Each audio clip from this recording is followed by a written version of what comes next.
As to your home, vehicle, and office. Today's hit music on Real FM.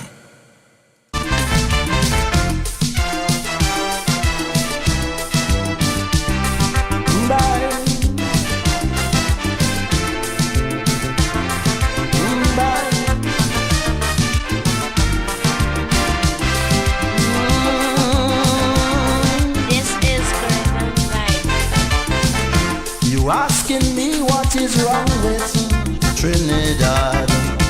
You can't understand why things go on so bad.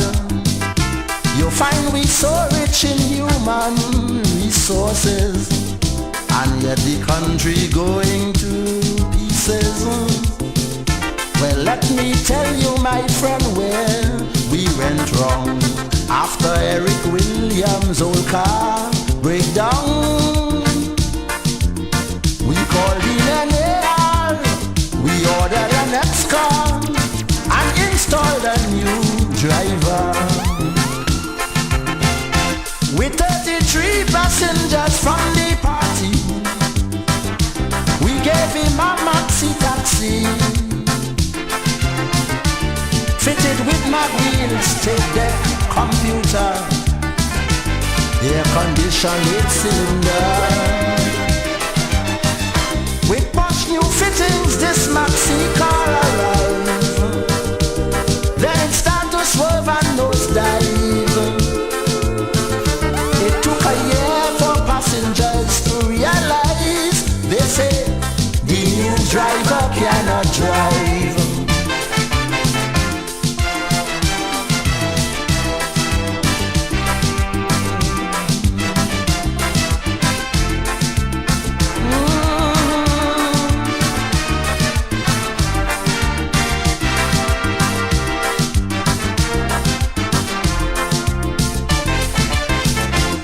Of the 33 chosen passengers, Ramnath, Pandey, Humphrey and Sudama, they wouldn't let the poor driver drive in peace. They distracting him and wouldn't cease. While he driving, they hitting him some big cloud. So he stopped the maxi and put them out.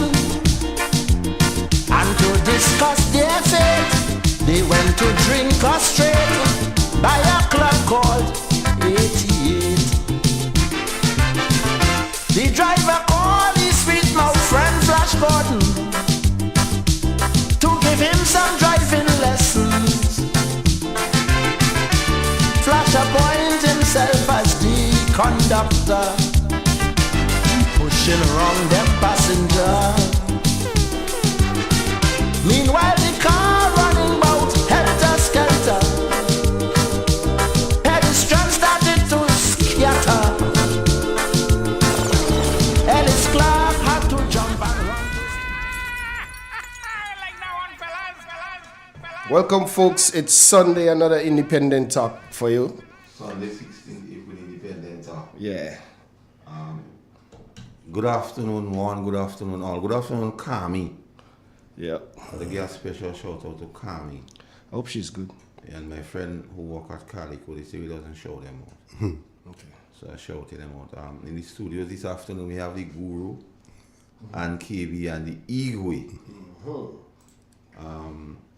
We have a nice program this afternoon. We'll touch on some areas of freedom of speech. We'll touch on some area of character of the present administration. And yes, we have to touch on Mr. Andy Williams and Ron Redhead, because the information to suggest that information given by Mr. Andy Williams is not truthful. Because we have some information of some documents signed on the 30th of March 2023 at 12:20 p.m. So who listening will tell Mr. Andy Williams? We know about the documents signed on the 30th of March 2023 at 12:23 p.m. So we go advise the people in the diaspora when they reach up there in the meet and greet to speak to them and ask them all the questions, because they don't want to answer the question down here. They don't giving us the opportunity to scrutinize them and then not going by the friendly journalist, which he mentioned in a clip we're going to play, to scrutinize him. But I have a piece to drop first, because character is like pregnancy, cannot be hidden. The character of deceit. When we listen to the Honorable Deacon Mitchell during the last election campaign, to some, it was a breath of fresh air. New kid on the block, zero political experience, corporate lawyer, youthful. It was the opinion in many quarters that the NDC did not win. He was clearly one for the future. But for old dogs like KV, Andre, Donald, Igwe, and me, we saw something deeper. We saw the true man, because we spoke about it and what he was about long before taking up the office of Prime Minister. We did not have to look far. You see the true core of a man emanates when he is on his own business, in his private capacity, when no one was looking or taking any record. But we at Real FM, we took record and we spoke about it. You saw the Grenlec battle, showed his true colors when he fought against the state on behalf of a few to deny us our property. And if that was not enough, he cashed in on a mighty sum for his unpatriotic deeds. When a man show you who he is, please, please believe. Character is not a microwave event. It is built over a period and could only be judged by a man's action. He may say, well, my job was not to prevent, but to choose. So in the Grenlec history, you will say, take a walk. So it is not out of character when he robbed the Pope, the 150, after he spoke about 650.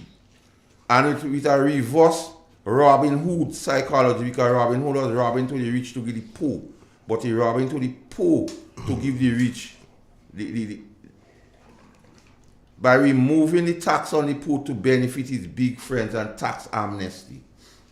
It is not our character that he is now, it is not out of character that he is now finding strategic partner in terms of Grenlec, which is in fact a simple means he is going to do what we knew all along, sell the people's asset. Because in his speech in the budget, he talked about disposal of assets. It is not out of character when he ignores the cries of the women folks, the almost 1,500 persons he may go who lose their jobs.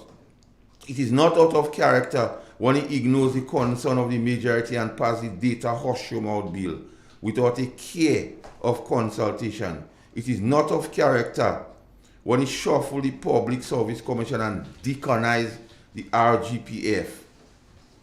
It is not out of character to force bi-monthly salaries on public servants to suit his misstep during the campaign, not even embracing the anxieties of the population. Let us be vigilant. As his character traits unfold, let us be ready to call him on. I move now to an issue which we must discuss, freedom of speech. Freedom of speech is the right to express our opinion without censorship or restraint. It is a principle that supports the freedom of an individual or a community to articulate their opinions, their ideas, without fear of retaliation, censorship, or legal sanction. It is a right recognized universally by the United Nations.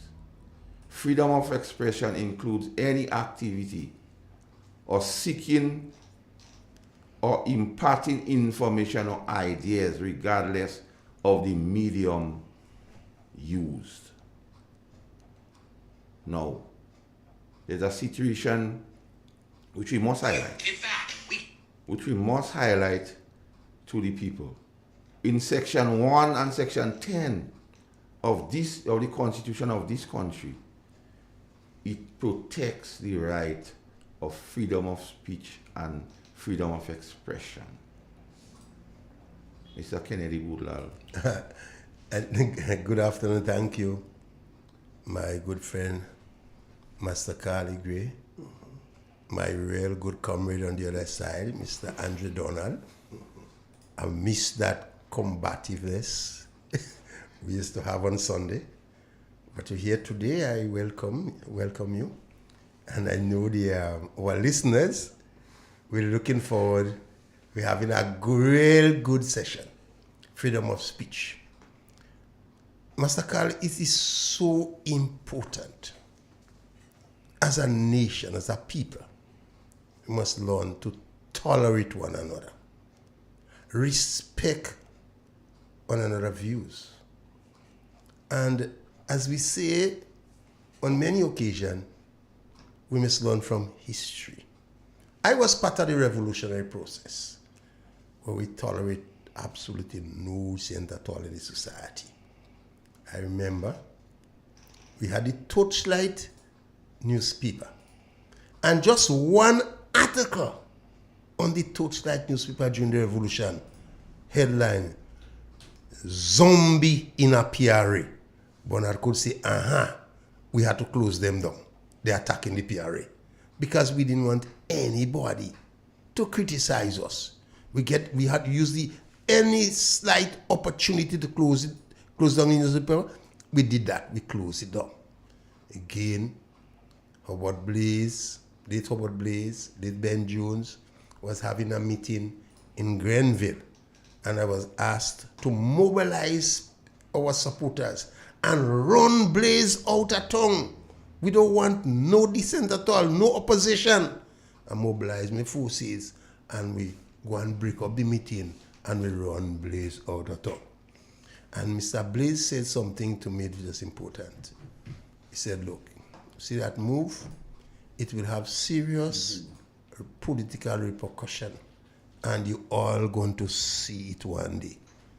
And it was such a bad move because the revolution had the right to speak, no one else. So we say we all have to learn from history, you understand?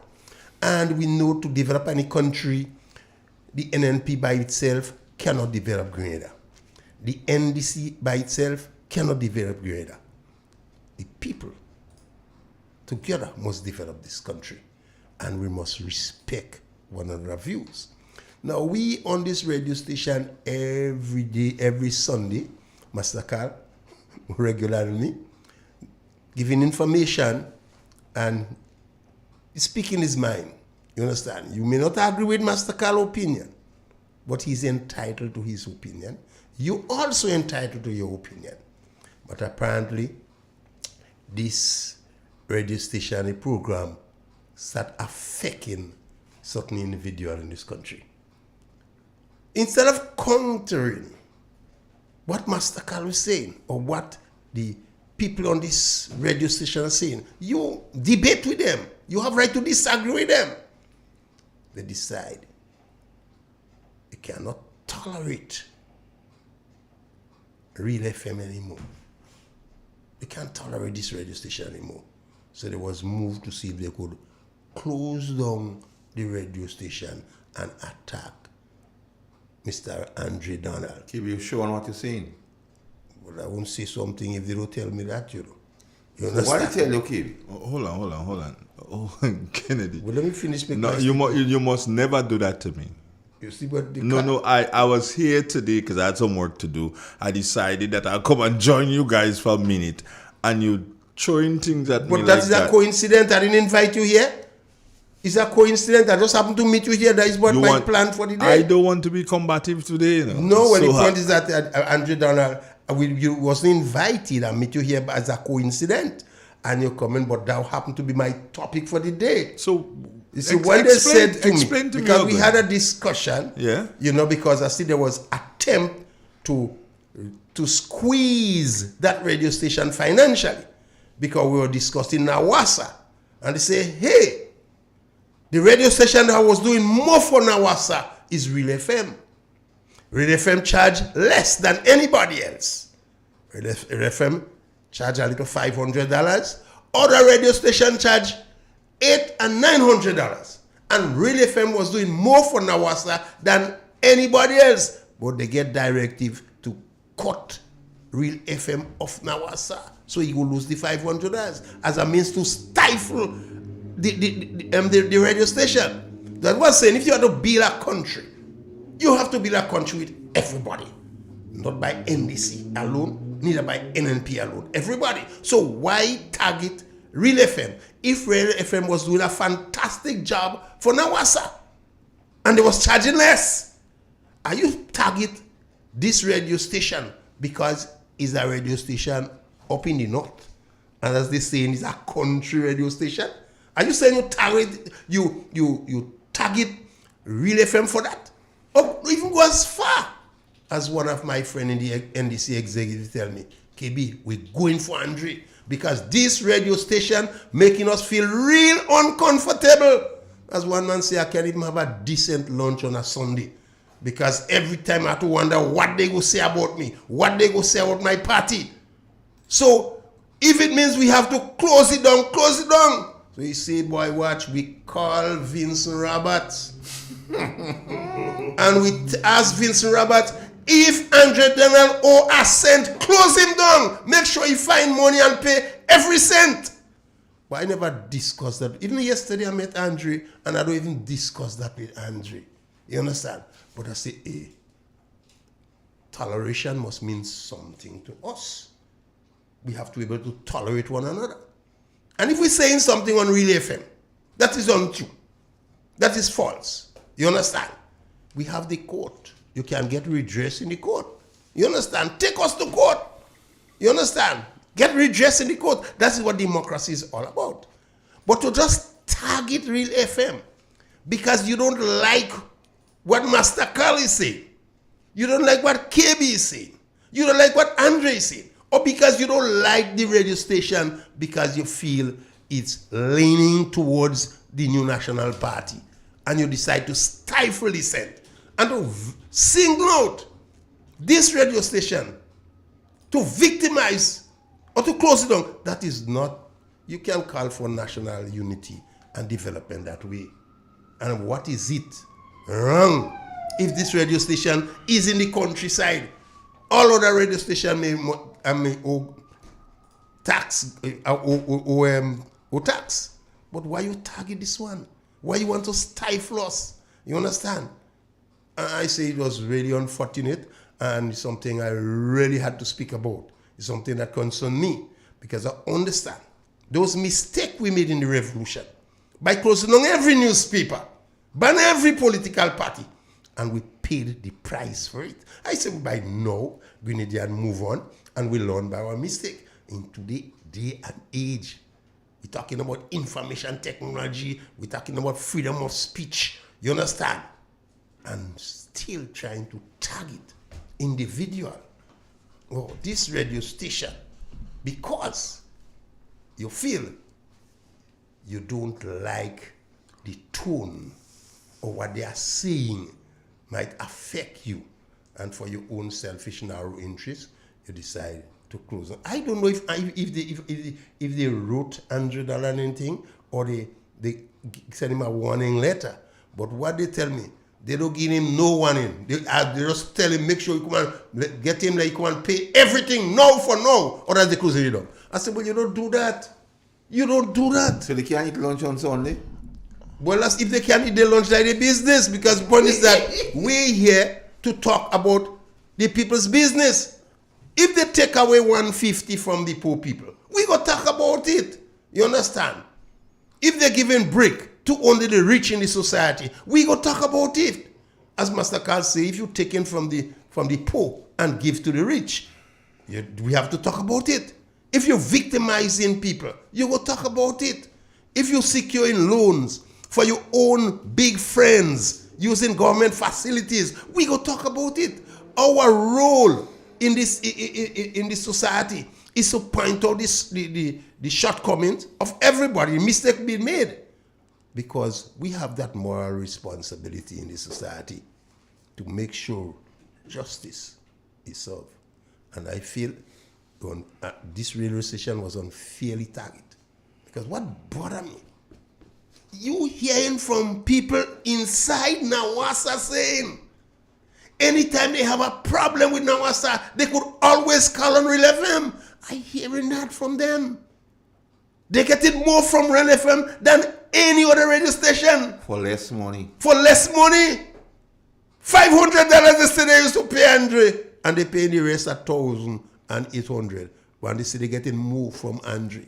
But yet still they say, close him down. Stifle him financially. Make sure he don't survive. Because they see this radio station as the enemy.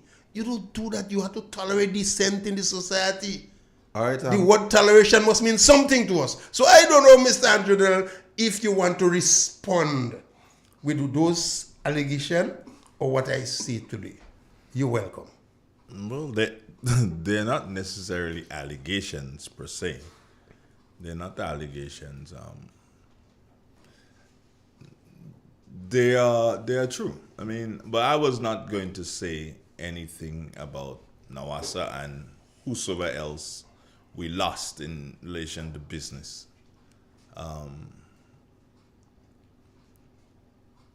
Nawasa you spoke about, yeah. And what you said about Nawasa in relation to, it's interesting that you know the amount that we are being paid by Nawasa, which means that you must have been speaking to somebody. Because I never told you the amount, and that is the exact amount that we've been paid. Years now by Nawasa, been asking them for eons to increase, and they never did. But KB,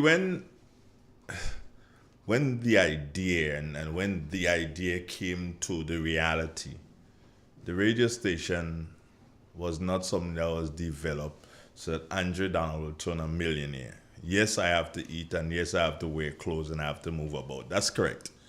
But the radio station was developed for the people of the rural community to have a voice. Because if you'd realize it, just like all the other, well, not now, presently, but most of the radio stations that are based in the rural areas, they don't do talk shows. They do music shows. We have stuck with doing talk shows and giving people opportunity to speak out and praise, speak out and criticize, speak out and condemn. So it's it's very interesting to hear that was a ploy by do I say government or operatives of government? Operative. You know, it was a ploy to shut down Real FM. Well, the interesting thing, when you shut down Real FM, you are indeed affecting 8 families and maybe more. Maybe one person who is working here may be supporting 2 families. Do you understand? But you're affecting 8 families directly when you shut it down. So my thing is, that is what you are known for, so go ahead. Yes, I will be affected, but guess what? I will not go underground. You know, and if this, who you say told you this, KB? Did you say? An executive member from the NDC. An executive member. Yeah. I love them still. I love them still. There's nothing else to say, KB. There's nothing else to say. All right. You know, I still appreciate them. They're the ones who are in government at this time. And by saying that to you, it gives the people of Grenada a better view of who they are dealing with. You know, we're not the only station in the rural areas now, but because there's Top FM, there's Labby 1, and there's another one. Yeah, there are a couple of them in St. Andrew. We're the only one in St. Patrick. There were 2, one left. We're the only one in St. Patrick. And we're the only station in Grenada that produced the amount of news on a daily basis. No other station does news like us. No other station has trained more people than us. No other station has given people more opportunities than what Real FM has done. So if the operatives who support the National Democratic Congress and the National Democratic Congress government, if the operatives who support them want to close it down, then if you could, do it. I can't say that you can't, because you may find something, you may find a loophole and shut it down. But if that is what it is, but be advised, and I'm going to say this to them, be advised that if you think Clauden, what's his name? The lawyer, what's his name? If you think Anselm Clauden, Peter David, Derek Sylvester, if you think they are lawyers, shut it down. And you're going to see which lawyers coming at you. Shut it down. You ain't seen Anselm, you ain't seen Peter, you ain't seen Derek. Shut it down. Go ahead, shut it down. And you're going to see which lawyers coming at you. Make me a millionaire. It's not who wants to be a millionaire again. It's who will be a millionaire. Go ahead. Like giving you the lotto? Go ahead. Shut it down. Free money. Yeah.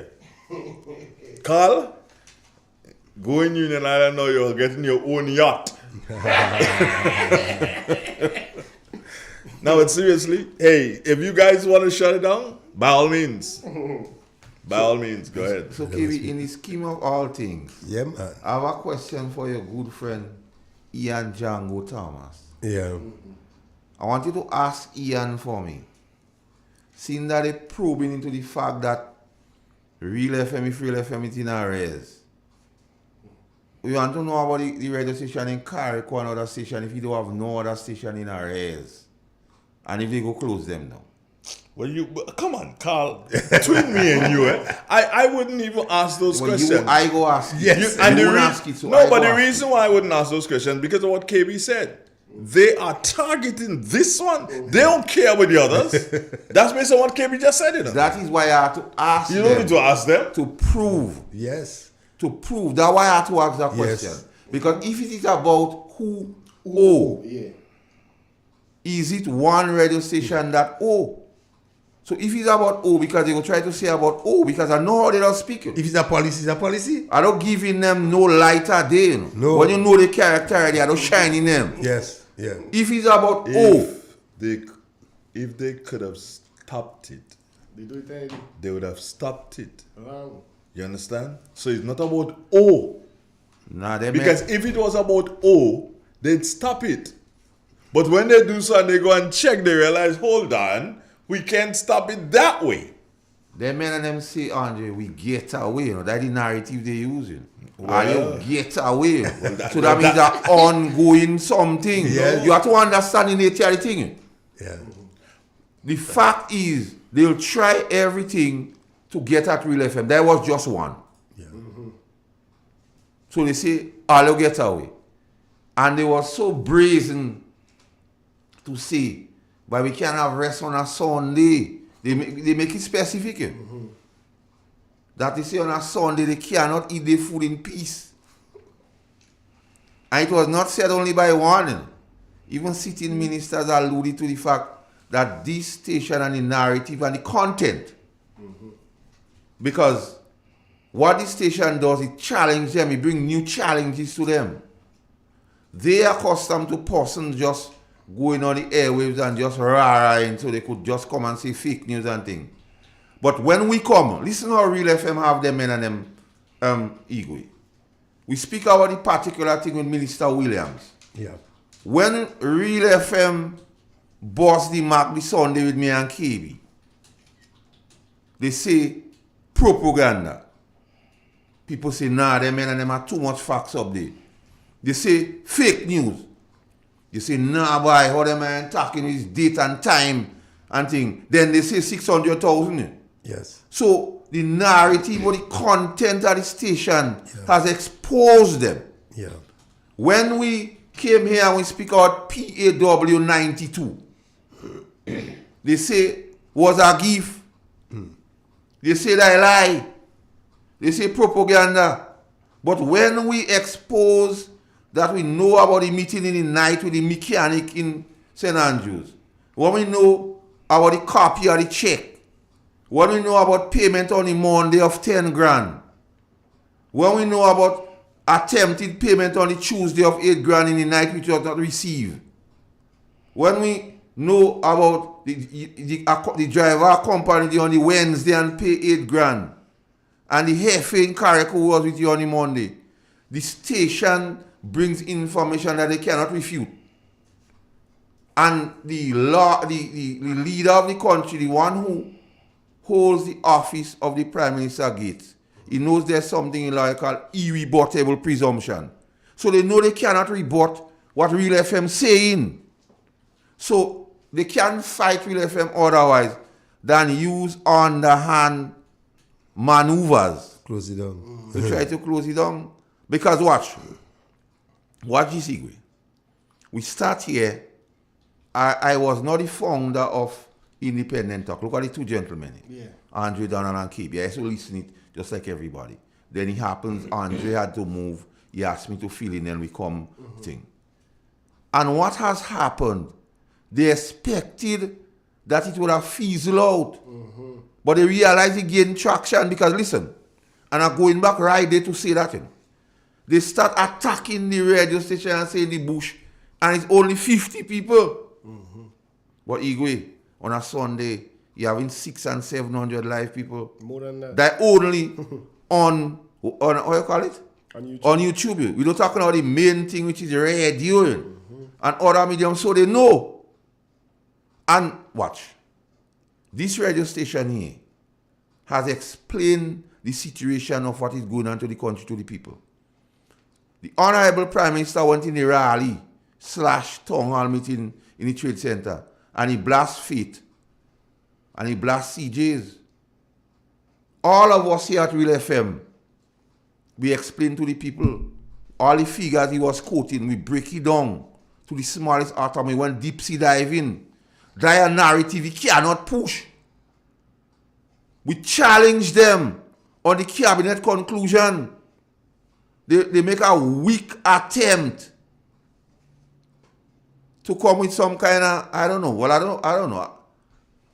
But which can be refuted. Even supporters of their own has called this radio station and endorsed the fact that the cabinet conclusion was a big fat lie. So Real FM has done a lot to educate and to edify the people.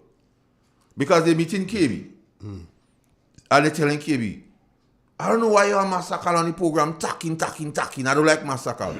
But every Sunday they have to listen to massacre.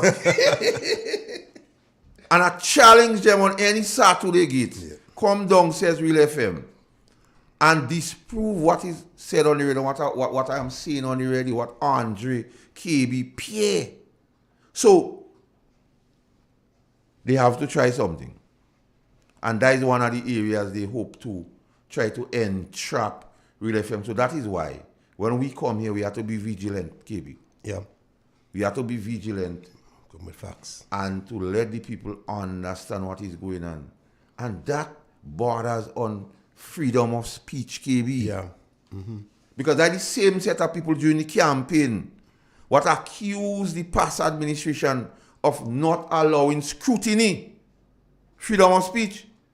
They even indicated and called some persons who they claim that the NNP failed to appear on to be scrutinized. We call on them now, appear on Real FM to be scrutinized. Because KB, you was there Friday night in a conversation with the Honorable Ron Redhead.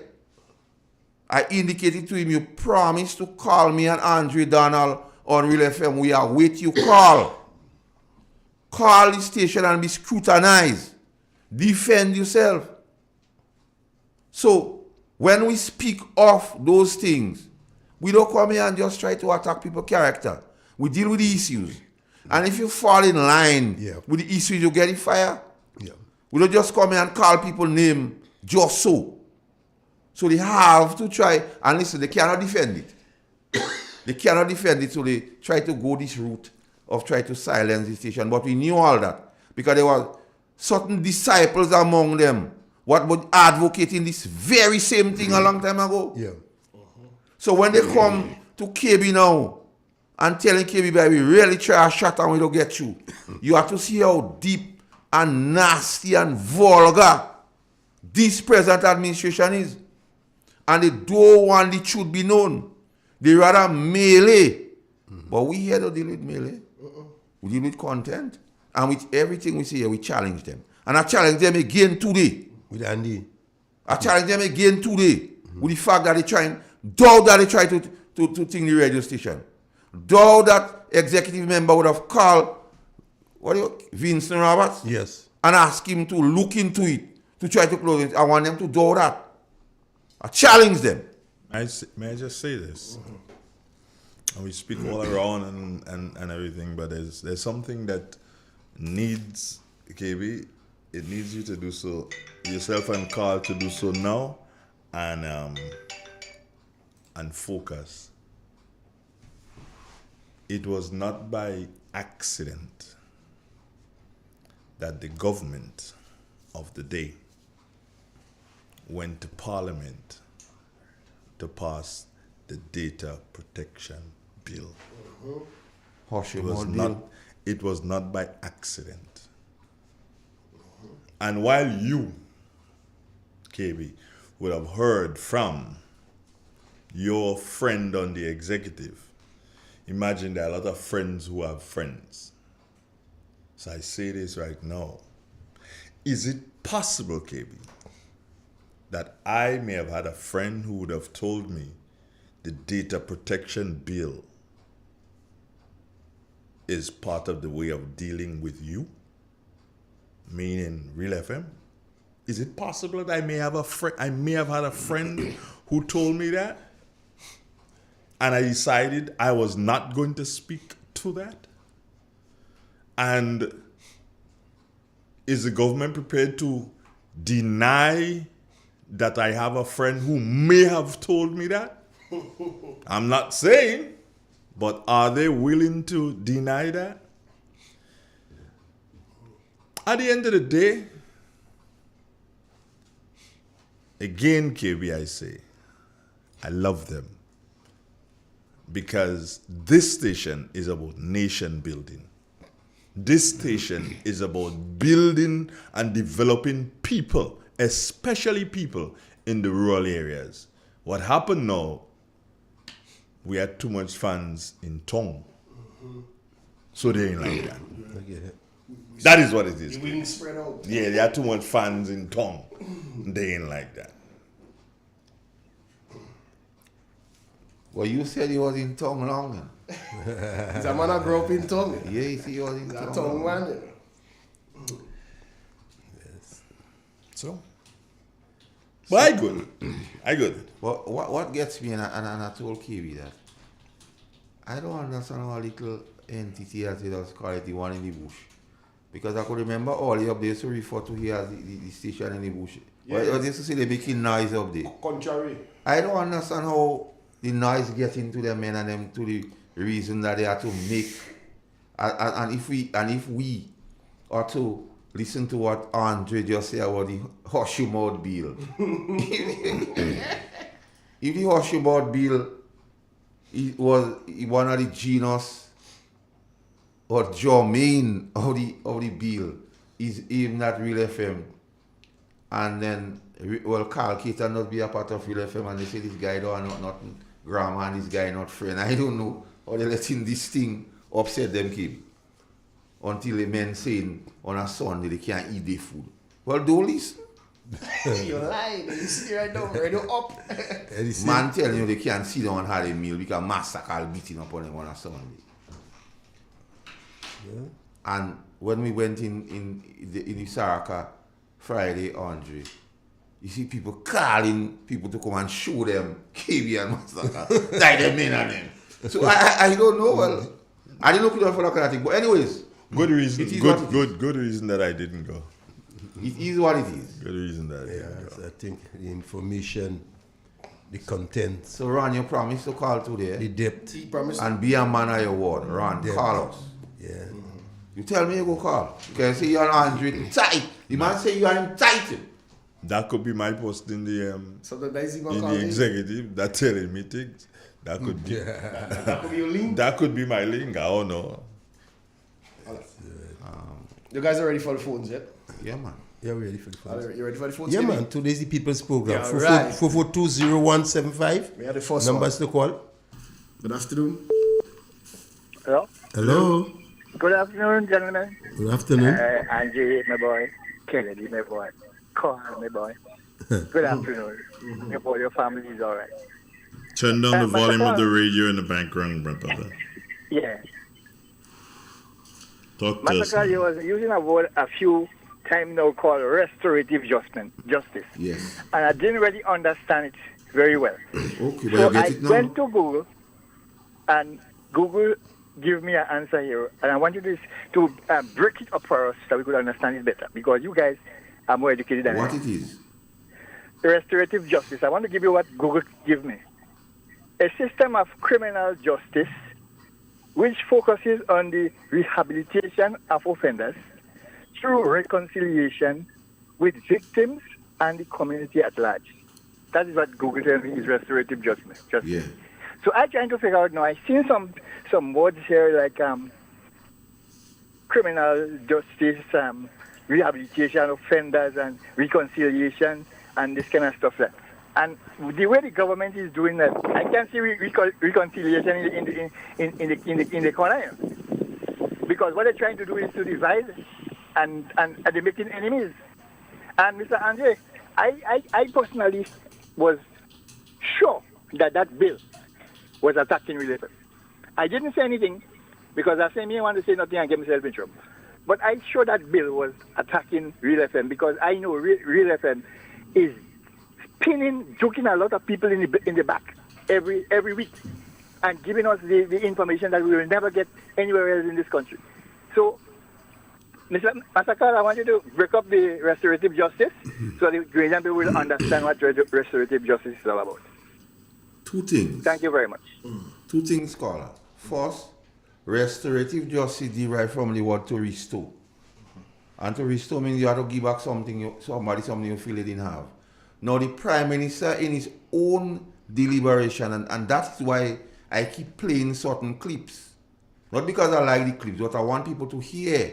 The Prime Minister said we campaigned on transformation, but it is more about restorative justice. Restorative justice is to giving men $2,000 on the pay when they don't work yet. Restorative justice is to giving people tax amnesty.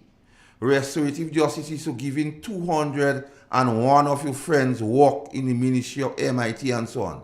That's what they call restorative justice, is to having your friends and them on one, all of them on a board. And many boards, like in the case of the St. Bernard and Romaine and them. You call that restorative justice. Make them envoy. So the action is like robbing the poor and give the rich to restore them. Because you feel, for how much years they say Keith Mitchell day long, you feel these people are not getting nothing, so you say, now I come and go on, let me give them all I feel they didn't get. So that is in a nutshell the restorative justice that is being practiced here. Like take it on. On the WhatsApp. Hello. Hello. Hello. Hello. Afternoon. Hey, Andre, good afternoon, man. How you guys doing? KB. How you doing, Chief? You good? Yes, get into it. I'm good. I good, man. I good, but I'm upset. I'm sad. Everything in one, man. At the same time, it's no surprising. You know when you know of the capability of some people, but you're still expecting that they wouldn't stoop so low. You're still hoping and praying that they would not stoop so low, but deep down in your gut, you know that's the creature or the beast. I just sit back here and listening KB and yourself relating those information. I mean, to me personally, it's not surprising, but at the same time, it's just sad. Sad in the sense because when you understand as a country, anytime you kill tolerance in the country, it's the breeding ground for civil war. Correct. You're so right. Again, let me repeat that. Anytime you kill tolerance in a country, that's the breeding ground for a civil war. And whoever have bones with it, just look throughout history.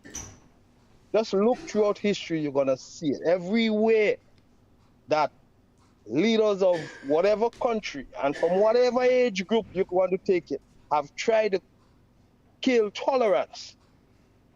You see, after a time, the people say, enough is enough. You see, there is a difference between ruling the people and governing the people. And what I realize is that this present government has no intention of governing the people. They want to rule the people. But the people is in a stage now that they understand the difference between ruling and governing. Okay? Ruling is like, you know, our foreparents and our parents them used to say, do as I say and not as I do. Governing, you lead the way, you be an example. You have tolerance. You allow people.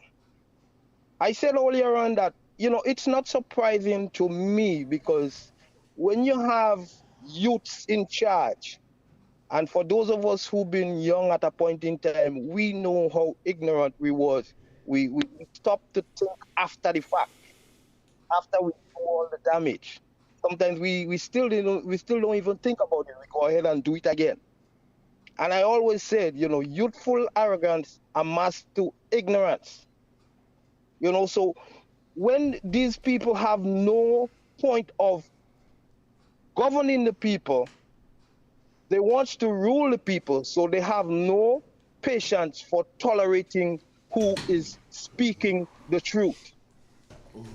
And because as a government, they doesn't have tangible things to bring to the people, and the Real FM family can clarify and point out their shortcoming. So hence they turn to ruling the people and want to come in with a heavy hand. I want to appeal to Grenadians. I want to personally appeal to Grenadians. We're reaching a stage now, and I so understand and know that we're reaching a stage now. It's not about politics anymore. It's not about politics. It's not about party. Because when I sit down and I look at this thing, KB, and KB, you're the one, you always talk about that. We must have tolerance. We must have tolerance because you understand that. You've been through that. And I want to say to us as Grenadians, we need to start, because the word tolerance is being eroded in the country, and it's being eroded quickly. And I want to say to us as a people, we have to pay attention to that. We need to stand up for tolerance. We must not let people, those who are advocating that, oh, they cannot stand this person and they cannot stand that person. We need to stand up against this. We need to stand up against this thing because, like how the old people used to say, too late shall be your cry. If we stand by and allow this tolerance to be eroded, we will be surprised as to where we can end up. We do not want this in the country. That's why I said a while ago, it's not about politics. It's about saving our beautiful little island. It's about saving our beautiful little island. Everywhere we go, we can boast of how peaceful we are. But if we erode tolerance, If we erode tolerance, we would not be able to boast of that beautiful little country that we so proudly proclaim that we are peaceful. So correct. I'm hoping that we do not, KB, I'm hoping that we do not go down that road. That's why I'm appealing to us. Let us stand up for tolerance. Because without tolerance in our beautiful little country, I don't know where we go. I mean, I don't even want to say it because I do not want the country to go there. I agree. There's a couple other things I want to touch on, but I don't want to take too much time. Maybe Just I brief. call back Just go again, ahead, brief. Brief. Give us brief. Go ahead. Now, I want to touch on something else. I got a few questions that I want to ask to the Prime Minister. You know, because something been bothering me, KB, for a while. It's been, you know, when I look at the whole scenario, the election and how everything went down, and I said to myself, wow, what happened? What happened in that election? You know, and I constantly seeking information, and I'm seeking information. And it led me to the point now where I want to ask the Prime Minister. Yeah, you had a few you had a few talking points during your campaign. And even today, he have some talking points. But when you check to clarify those talking points, some of them is just talking points. But at the same time, they sound good. My question is this talking point your own, or somebody is providing you with those talking points? The second question is, are they providing it for free, or are you paying for those talking points? Now, I know I may not get an answer from our Prime Minister, but I want to put those questions out there. Okay, you're correct. Anyhow, thank you. Pardon me? I said, well, you're correct. We'll take note.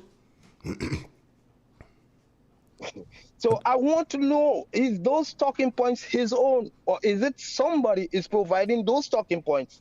And are those talking points being provided for free? You know, I want to say to us as Grenadians, like I said earlier on, it's not about politics anymore. It's about saving our beautiful little island. You're so And correct. we need to understand that, because KB, listen, I'm seeing so many things that the gains that we have made for a number of years, and not even 1 year, is being eroded. And I ain't lying to you, it hurt my heart. Because when you understand something and you know something, once you have a heart, it's gonna hurt. And I say to people, let us for a moment put aside the politics and understand where we at. Let us save Grenada first, and then we'll return back to politics. But right now, we need to save our beautiful little country. Okay, thank you. And then we can return to politics. All the best. Thank you very much. Okay, good. Call 442-0175. That's the number to call. Number to call. Hold on, we have one on the WhatsApp again. Hello? Hello? Hello? Hello? Yes, we're hearing you. Okay, let me put the TV on silent. Could you speak up a little louder? No, it was just putting the TV on silent so I can speak to you guys. Okay, okay. Okay, I have two questions, and I'm just throwing it up. I heard the Honorable Delma Thomas said that after the election, the salary has been cut in half.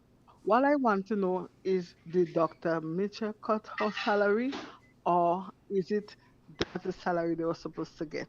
Because she said the NDC promised to give more. So she has her family to feed, so obviously she's going to choose feeding her family. Next question is, I Remember there was some money issue with the representative of South St. George, the previous representative, and the Prime Minister brought out and he said, they had to go to a special council or whatever. But I didn't hear anything about that situation again. Like the investor, they said that the guy took some money from, and they had to go to a special, not council, no, but anyway, it was a special thing they had to go to. But he had put out on Facebook and everything that the hundred and how much $1,000 was to taken by the South St. George parliamentary in the previous government. So I want to know what happened to that. Did they come to a conclusion? Did they find him guilty? Because I'm not hearing anything about that. And I'm addressing Mr. Donald. Mr. Donald, I sent you some information. I hope it was useful on the resurrection. I do hope it was useful. Thank you. Okay. Right. We have a next call on the landline. Hello? That person, they didn't have no patience. Yes, Igwe. And I get two questions there. Oh, him. Okay, But the lady addressed the question to Andre Donald? She says she has addressed the question. Okay, well, the first question had to do with Miss Thomas and monies, and You will know that. I am not in a position so as to speak to Miss Thomas and her earnings. I can't, and even if I was in a position to speak, a person's earnings is their earnings, and only them that could speak about it.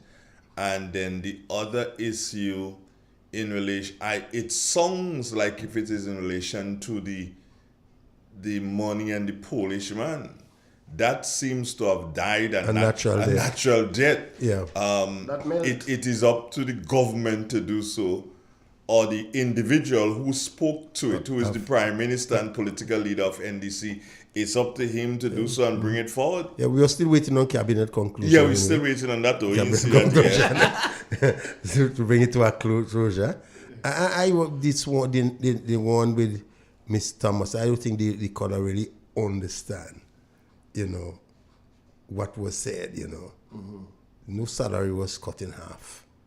I don't think that was mentioned, so I don't think she really grasped, what was spoken about. So let's go to the next call. Call back. Hello? No, they'll call back. 4420175. All right, there we go. Hello. Hello? Good afternoon, gentlemen. How are you today? Fine. Yes, listening to your conversation, it's a serious matter of concern and worry in the sense of censorship is concerned. It is very sad to know that this kind of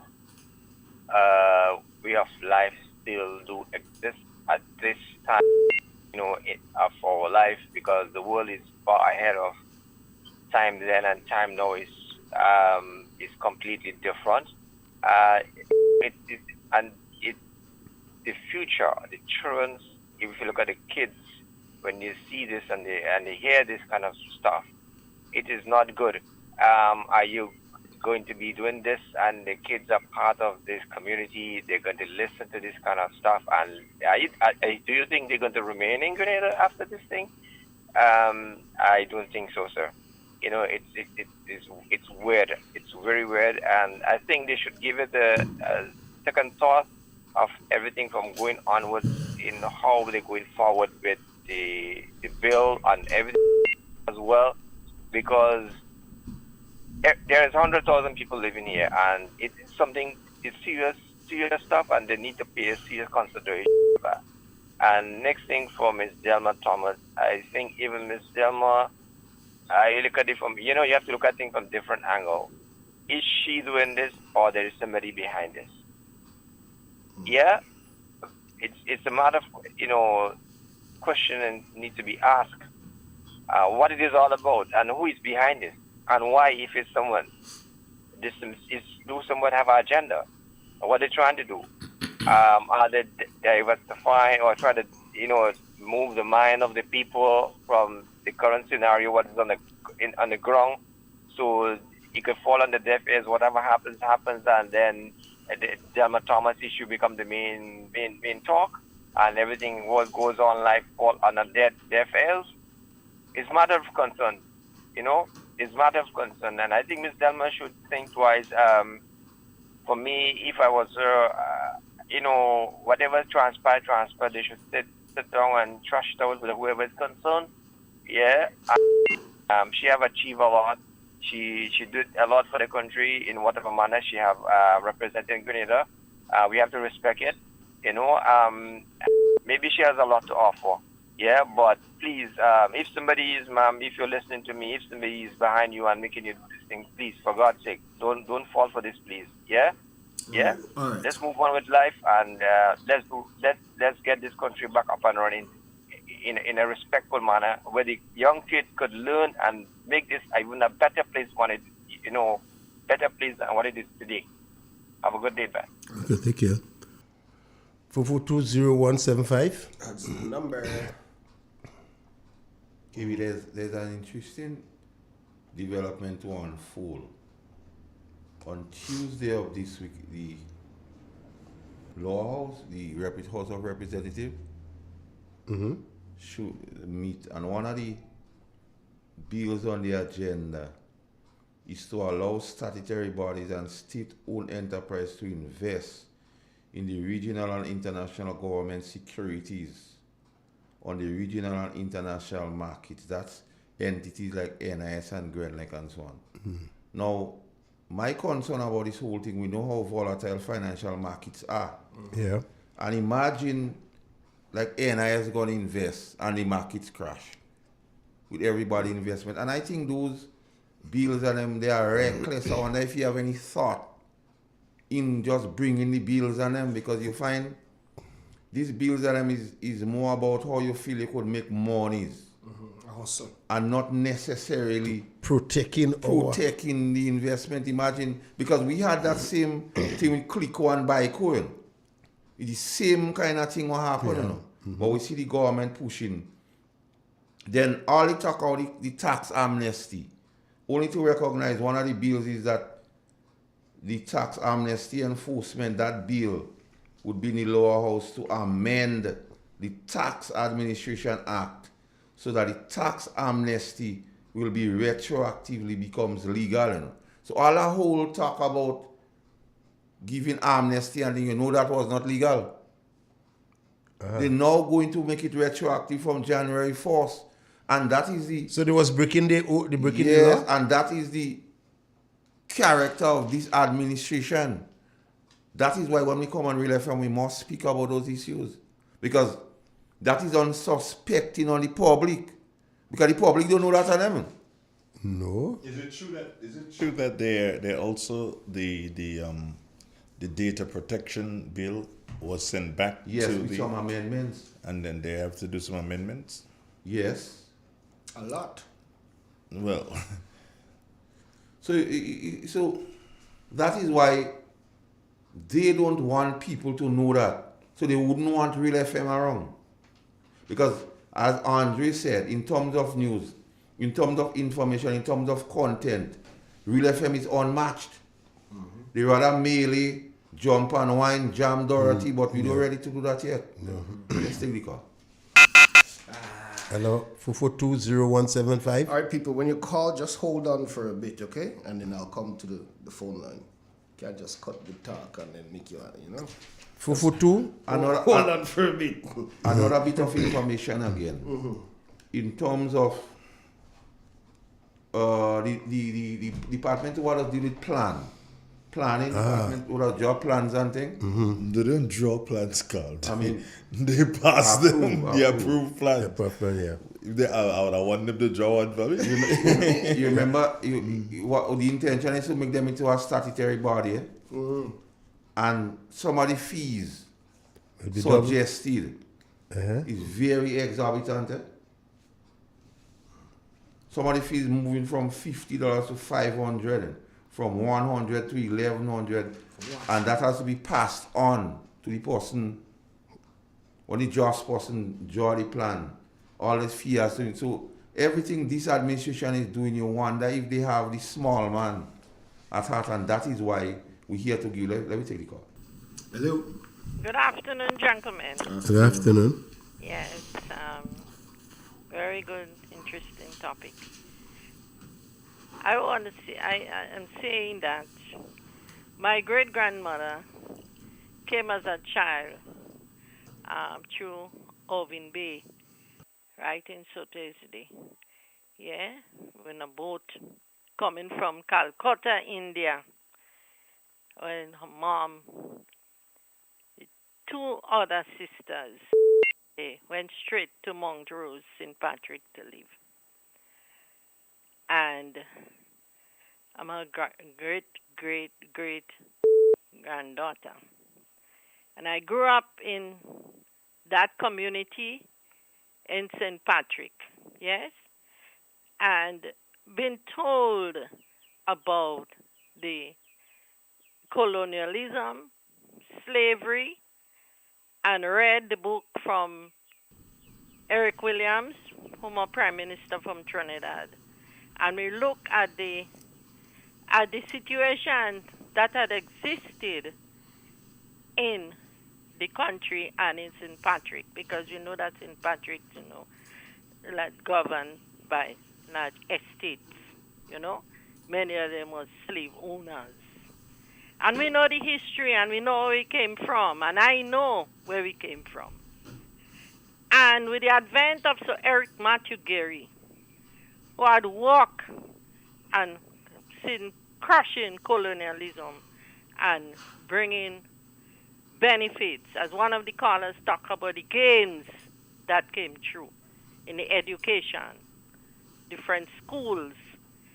And when you hear people talking about handouts and that and so on, it's helping poor people. And we know what we went through. We read and rereading our history. Yes? And I say that to say education is a tool to liberate us. I'm happy to know the date when Real FM came on stream. I was very, very happy, especially in St. Patrick, where people will get information, be educated, whether you're a student, whether you're a senior, of people of all walks of life. I can remember somebody housebound, they will go to Real FM and they will send out whatever. In a jiffy, the house was able to build back again. And many things. So why is it that now we forget, and those with a mindset forget all the good things that the people of St. Patrick and Grenada, by extension, will benefit from that radio station? I'm very much hot about that. And I'm asking them to think again. I'm one who went many parts of the world to study Soviet Union, Cuba, many other countries, whether in national security, whether political science, whatever it is. And I know that with the lessons taught and the lessons gained, I am privy to speak out and advocate for my people in this country. And whether you want to put a padlock on my mouth, I'm going to speak out for and on behalf of the people of this country. Yes? And defend the gains. And I want to, in closing, compliment that great engineer in St. Patrick, Mr. Joseph Gilbert, for that project, Mankuma project, down there. Well, everybody talking so highly, or they pass on that road, and it's so good. So, gentlemen, you all keep up. The Lord is your light and salvation. Fear not. God is with you. Be strong and keep the program. Thank you. 4420175, numbers to call. Hello? Not yet. That's someone who was. Oh, yeah, we have one on the WhatsApp. We have Doc on the WhatsApp. Hello? Yes. Hey, Igwe, Andre, KB, Carl. It's been a long time, guys. How are you guys doing? You did? We missed you, why? Yeah, I like that. I like that. Yeah. You know, I want to chime in today. As you know, Real FM has become or is known by many as the University of Real FM, the University of the Tears. We educate people. Um, we seek to broaden the scope of knowledge and understanding, not just about life, but also politics and every other aspect of human endeavor. I want to chime in today on a topic that Carl articulated today, and that is the concept and the meaning of restorative justice. So, for a moment, let me just remind and to tell our listeners when the Honorable Prime Minister stood up in an interview and said that this NDC government is about restorative justice. Restorative justice, in its definition, means that someone owes me something, and it has been a long time in the making, and finally I have an opportunity, and I'm going to take what it is that I have been denied. And when you put that in context of politics in Grenada, you recognize that the new National Party has been in governance, and this has been a bother to the NDC. So what the Prime Minister was really saying, it is our time has come. Now remember, I want you guys to focus and our listeners to remember something, The Honorable Prime Minister is an attorney.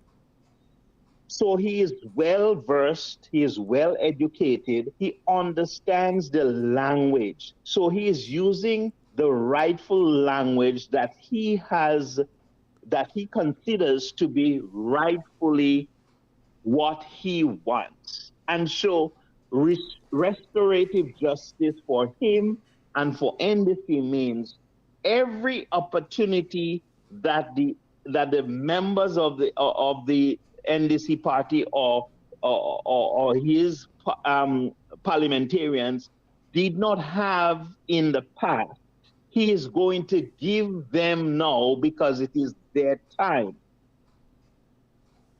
Additionally, everything in restoration, everything that resembles the opposition, he will seek to dismantle. So watch this. When it comes to taking credit for work and works and endeavors that the former government, the NNP government, has done and accomplished, they will readily take credit for it because, according to him, it's now their time. And there is no question that in his effort to implement restorative justice, he is also going to attack Andre and Real FM. And this is for the reason because everything that resembled that was left to flourish during the NNP period, he must now dismantle because he has to make opportunities for the members of his party. No wonder why we talk about cronyism, we talk about nepotism. This is evidence in what is happening now because the Prime Minister is bent on delivering for his select few.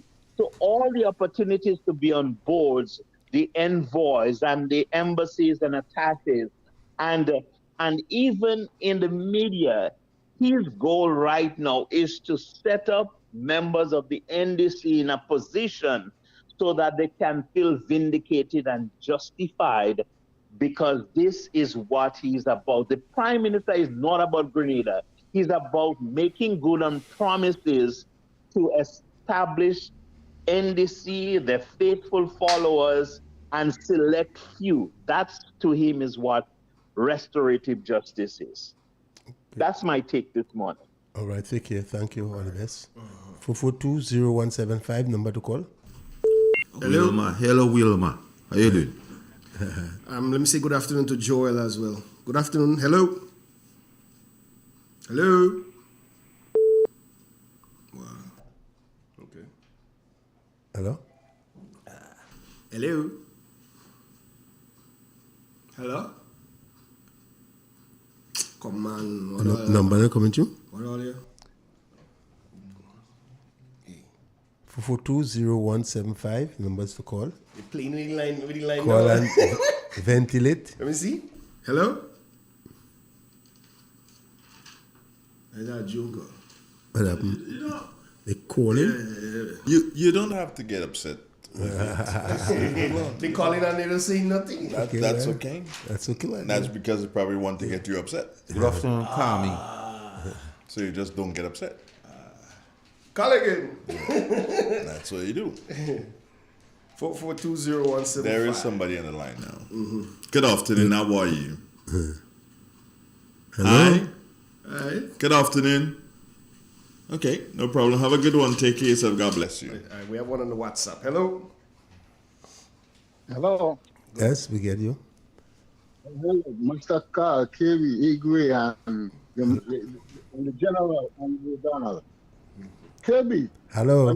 Well, maybe you can remember that. Remember, during the revolution, we had the ups and we had the downs. Remember when the revolution crashed and most of us who went and studied abroad, especially in the socialist country.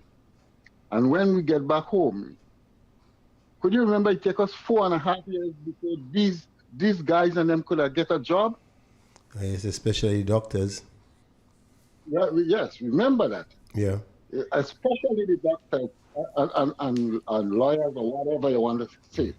And then, who is the man that stood up single-handedly and fight for these guys and them to come back in the workforce? One man did it. Pete Claudius Mitchell. I know if you could remember, we run the mouth, we say, okay, I think about Pete Mitchell. But you could remember, he was in Washington single-handedly demonstrating for these people. Because for America, as far as America is concerned, these people are never to be doomed. There should be no job. They cannot feed their family. Nothing. And Keith Mitchell figured out that was wrong. All right? Yeah, here. Remember during the revolution again, Kerry, if you oppose anything, they say they will put you under heavy manner. Yeah. I can remember when certain incidents happen and you go and talk to certain men, like Usua, all of them guys around that area there. You know the truth. They want to know which side you're on. And today, we are seeing the same thing happening again. We have to get away from this revolutionary thing. Is Grenada a communist country, a socialist country, or an imperialist country? We must know where they're going. Because it's confusing people. You understand? We can't go back to the old book.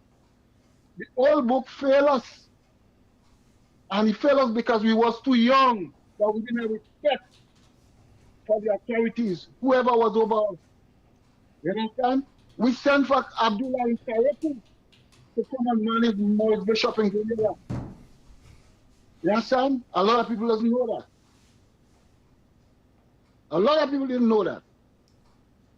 Because his youth on an experience, no experience. We've been warned by the Prime Minister, although NMP didn't do a good work. NMP didn't do a good work because even I was in Grenada, even was in the rally, KB and Masakal, I think 95% were women. So I asked myself, if 95% was women, how come NMP lost that election? You understand? That means the same people Dr. Mitchell was feeding and the NMP party turn their back on LNP and go and vote for the freeness. The freeness are here coming. That wind was blowing from the north. That here everything is free. Everybody gonna be permanent, and they fall for that. No more contract. Although some of them family abroad and they know that you can't work like that. So why are we crying today? You fool the people. You can't come forward, and we have some weak journalism. Weak journalism. You need to have just a few journalists. They're not asking the hard questions. They avoid asking the hard questions. And the journalists must do better. One or two of them is trying, but they must do better. It is a shame. That can be Alistair Hughes and Leslie Pierre and them boys and them, they look at you have to beat them. You understand? And journalists have to learn to listen first. Listen. And find out what KB think about something before they go and run their mouth about KB. Go to Andre Donald. Interview Andre Donald before you go and run your mouth about Andre Donald. They have to stop this thing. And I know Andre back is broad. You understand me? I know he was around Church Street in the area for a long time as a young man growing up. So Andre not scared about nobody. But if that's the route they're going to take, Grenada are going to fall and going to fall bad. And when they fail again, you're going to go back what Bernard Code said. The youth unexperienced have a lot to play in politics. The Prime Minister is crying out now that he only teaching college for 2 years. If you knew that what you're getting involved in politics for, you need to go and sit in the parliament and learn. Learn, sir. You pick up a bunch of guys, some of them never work yet, and you take them and you say, you know what I mean? We could run a country. Yeah, you minister saying all kinds of things. They think we cannot run a country. We could run a country. I hope he could run the treasury now. I hope he could manage that treasury. That's all I got to say at this time, guys. Thank you for your contribution. I just like to say something here in relation to it. It's always put on the journalist. I know you're not asking the hard questions, but take a listen to Linda Straker. She asks questions that doesn't get answered. And you have to understand that based on how press conferences are organized these days, you have to send questions and stuff like that. They did ask, I don't know if they continue, but they did ask for that in the beginning.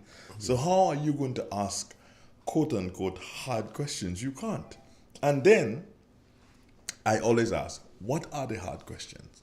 What is a hard question, KB, that you believe Prime Minister Deacon Mitchell needs to be asked right now? What is the hard question? I really can't. But then you tomorrow will go and say, journalists in asking the hard questions. Good afternoon, caller. How you doing? Thanks for calling. Hi. Good afternoon, Andrew, my darling. And how are you today? I'm okay. Master Carl, good afternoon. KB, Igwe, good afternoon. Yeah. I'm here and a thought just crossed my mind. Yeah. In growing up, we used to go in the river and bathe. Sometimes there are guys who build what we call the basse. So you don't just go in the basse. You test the water to see how deep it is. You test to see how deep it is according to how you're going.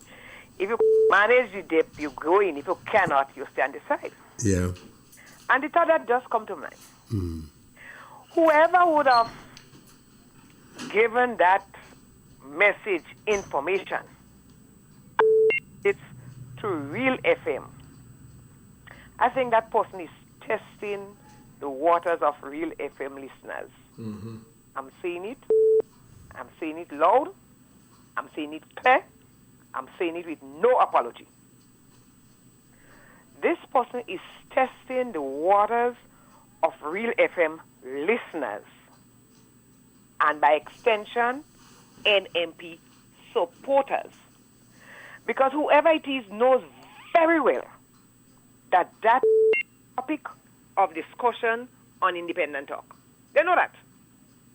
They just be listening. They're looking at the live. They're checking out the response. They're checking out the comments.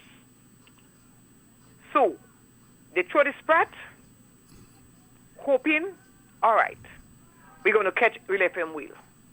But be assured, if you go in that basse and you cannot swim, remember, it's not water alone. There are big boulders below there. So you know what to expect when you go in that pool of water and you cannot swim. Have a good day. Thank you. Oh, well said. 442-0175. Numbers to call. It's your program. Hello. Hello. What happened, Chief? Well, I figure if you interfere with it, it's under the station. It will be a big uproar in this country. Because 3/4 of the people in the country could stand up for 100 and it will be a hell of a thing in this country. So they better change their mind. Thank you. Good, thanks for your comment. People getting vexed. 442-0175. Hello. Kevin. Hey, Miguel. And guess what? Well, if I know I'm married. Andre, good evening. He just stepped out. He just stepped out for a while. For 1 minute. All right. Mm-hmm. Listen on the phone, Cams. Hey. Listen on the phone. We hear you. We hear you. I'm listening on the phone. Okay. All right, go ahead. But somebody speaking there. No, go ahead. Speak. Go ahead. Andre Donald, good evening. And Master Carl and KVN. Yes, man. But why they want to close on this station? What does Vincent Roberts are looking for yourself quiet? Hey, that's the only way we getting information. What's wrong with all you? Are you want solution again in Grenada? Or you have to stop that? You are listening on the phone. All right, Mama. Take care. And a message from Miss Delma Thomas. Good afternoon, ma'am. No disrespect to you. Let me tell you something. KB, Hi. if NNPD win that election, KB, Yeah. Miss Delma Thomas would have never go on no platform and talk that stupid talking. KB, if NNPD win that election, Miss Delma Thomas would have never go and talk the stupid about Peter and whatever, or whatever. I just call Peter name never. If that woman love Peter, she didn't go and talk that stupidity. Something wrong. She's finished. That what happened to her. Hey, well, I don't understand these people and them. Hey, is that everything you had to talk? Hey, I don't understand that lady. A shame. They be a shame. Hey, that's something too. And she's saying about she will never resign. Well, you have to read. You could stay there. Stay there. I don't understand these people and them. A shame, Gabby. A shame. And Mr. David, you must listen to people when they speak. Hamlet and them is not your friend. They're not your friend. They tell them don't like you, sir.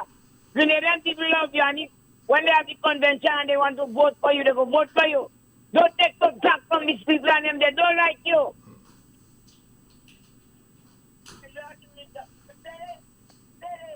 I don't understand these wicked people. And all what Dr. Michel do for all you are ungrateful. Are these not real people? Are they not real? Are they the hypocrite? Hypocrite people in this country. I don't trust all you. I don't trust all you. And Ian, good afternoon in Canada. Where they? You talk a book just today. Hey. When they have the convention and they want to vote for you, they go vote for you. Come start to us on the phone. Don't listen to TV. There's a delay. I'm talking on the phone. All right. Good afternoon. All right. Yeah. All right. We hear Cammy, so we know she's all right. That is our views. Yeah. Fufu too. Hello. Hello. Good day. Hello. Hi, good afternoon. Good afternoon. I'm just calling to say good afternoon to Mr. Donald. Andrew Donald. Is it him I'm speaking to? No, he's putting on the headphones Right now? No. Okay, And so he's I'm hearing you speaking now. Okay, good afternoon, Mr. Donald. Good afternoon. And how are you? Okay. Okay, I was just calling to say hi. Okay. Is this a call from Grandma? No, it's from Fontenoy. Fontenoy, sorry. I know who it is now. You make out the voice. Of course, of course. Alrighty, so Well, I'm listening. All right, thank you. Yes. Okay, bye-bye. All right then, take care. We have the WhatsApp call. I did some maths, Carl.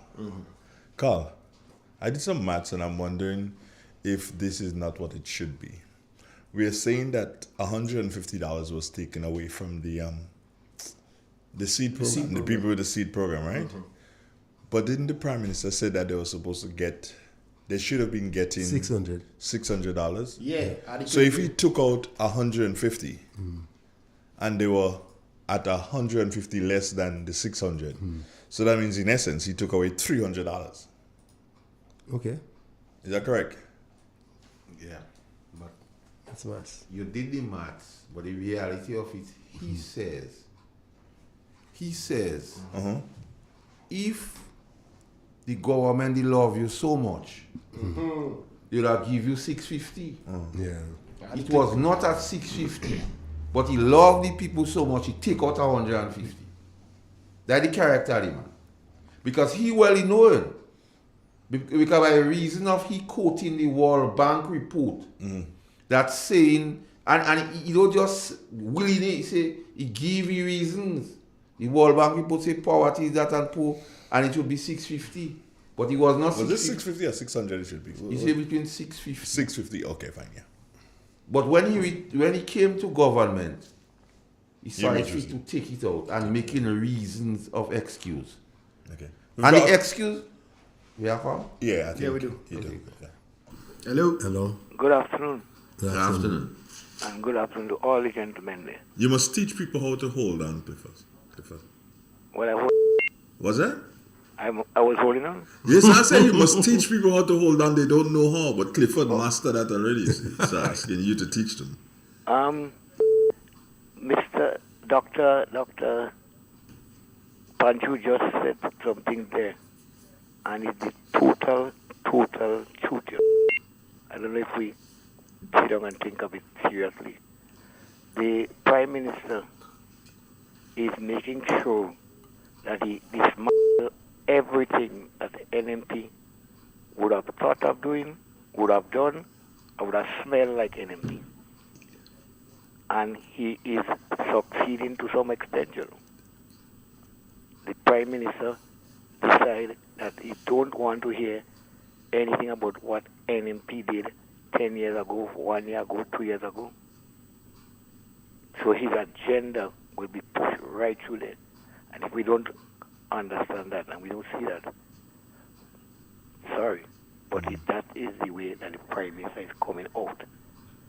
The Prime Minister makes statements, and when you ask him about them, he just lump them down. He don't go on with them again. We see that.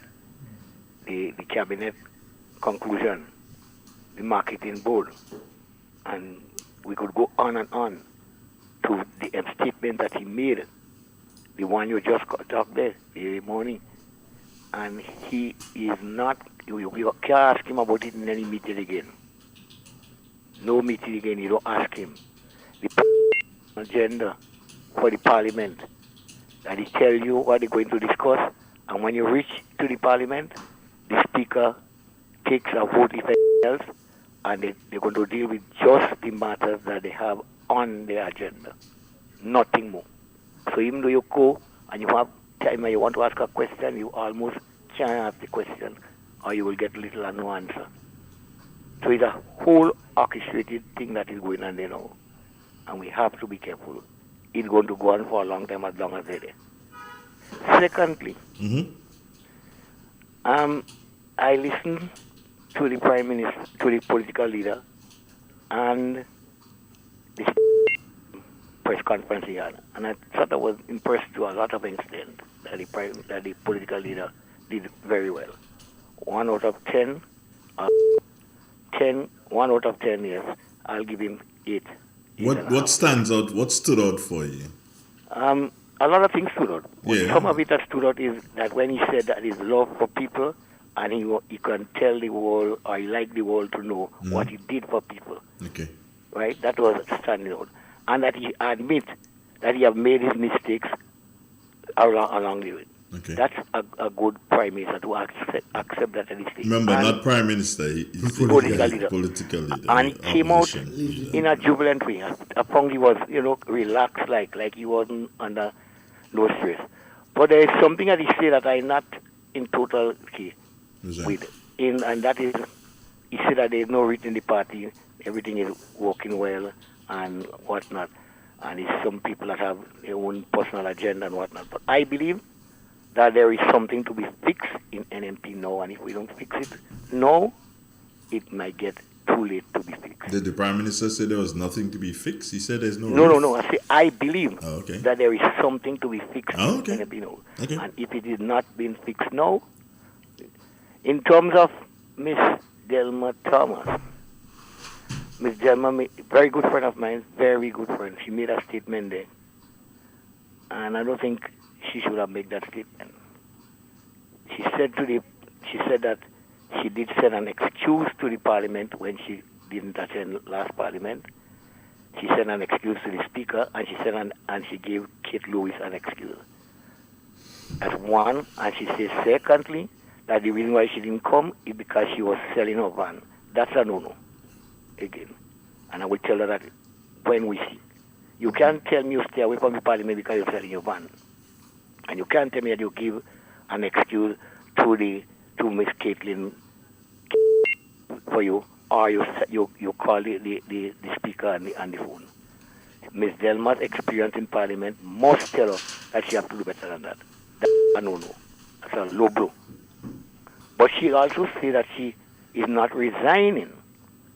So I'm wondering if we're not in a little Kalalu soup again. Because if she's not resigning, that means she still remain a member of the parliament, 1. 2, she still remain the representative for the area, 2. And would she turn over to the other side? I don't know. Take it she's not playing a game as Mr. What the gentleman in Bowley of the leader of the opposition, Clement. Take it she's not trying to play a game as Mr. Clement, because Mr. Clement game did work out. And I knew that Mr. Clement political days had gone. For that matter, I think Dr. Mitchell gambled with Mr. Clement too long. May I ask you a question? In your opinion, what you think need to be fixed? You say something had to fix. In your opinion, what you think need to be fixed? Well, it is. Some people are worried that Dr. Mitchell should go. Some people are worried that they don't know who's coming in next. Some people are worried with what's going on with Deno, and from Ms. Delma's point of view, it appears that they handpick handpicking what you call them again, caretakers. Dr. Mitchell said there's nothing so yet, and to me that is giving the party some worries on the side. But Clifford, who do you believe? Do you believe your political leader? And if you believe your political leader and he says to you, hey, there's nothing in relation to, one, he says there's nothing in relation to a rift. He has said that, and you said that he said that, so that means you heard him. And 2, he continues to speak to you. So are you going to believe what you hear otherwise, or are you going to believe your political leader? It's not a matter what I believe, it's a matter what is being said that could be damaging. But he has spoken. Yeah, well, I heard what he said, and I'm not saying no. I'm saying that based on what he said and based on what we're hearing, there seems to be some rumbling. And normally, when politicians, you could take pictures from others. The NDC But said the same thing at the time. you have to also understand that Dr. Mitchell, in all his utterances, has never really spoken against Ms. Thomas. No, right. I agree. So I agree. where Never is- spoke against So her. then, But when we call in and we're saying that there's a rift, then where is the rift? Because I'm he saying as a based on what political is leader has being, not spoken. based on what is being said out there. Well, who is saying it? Well, we a story everybody hearing. No, everybody else. I'm Besides asking me, you. We're talking. We're talking here. Come on, it's a long I'm time you saying and I that haven't had a what call. we are hearing the rumors. We're hearing the rumors out there, right? And I'm certain that people are hearing it. Whether they are truth to it or not truth, I'm saying there are rumors out there, and we are hearing it. No, I you stand see, firm as again, my brother, and we have not had a good conversation for a long time, you and I. But again, my brother, you have to focus as to where you get your information from. Because if you're taking information from all about and you're saying things like there's a rift, right? Because you're hearing that from one source, or you're hearing that, as you say, all about. But your political leader, who is Keith Mitchell, is saying to you there is no rift. Then if there is no rift, based on what he's saying to you, then what needs to be fixed? Do you understand? I made myself clear. I said that when you hear rumors like that, there are times that some of the rumors may have truth. And I'm saying that there is rumors. You're hearing people speaking, and there are rumors. And I never say that I don't believe in the political leader, but I'm saying there are rumors.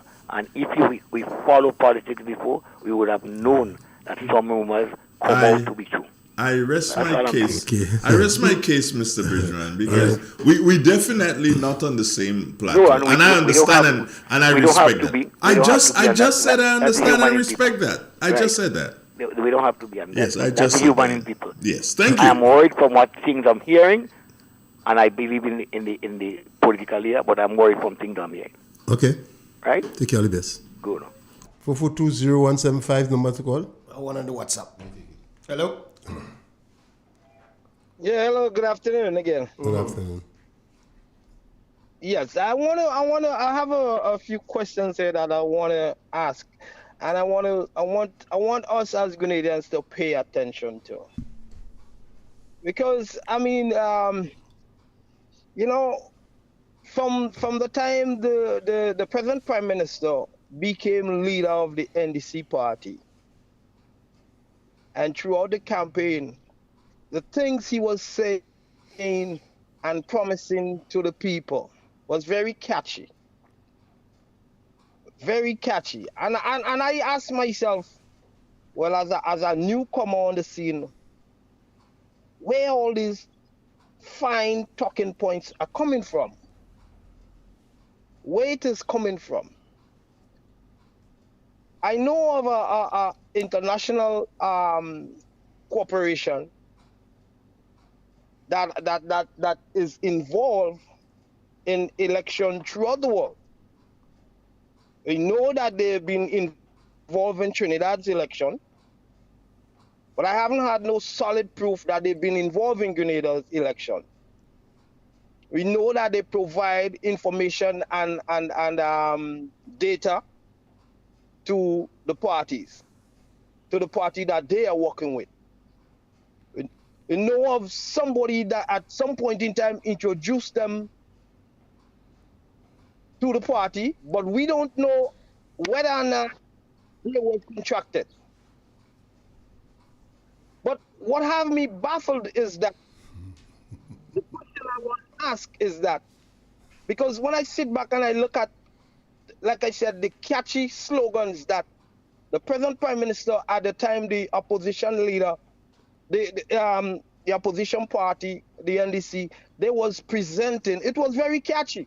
So my question now is where these talking points came from. Because, for example, when he was able to go as far back and said since 95 the police pay and grade was not looked after.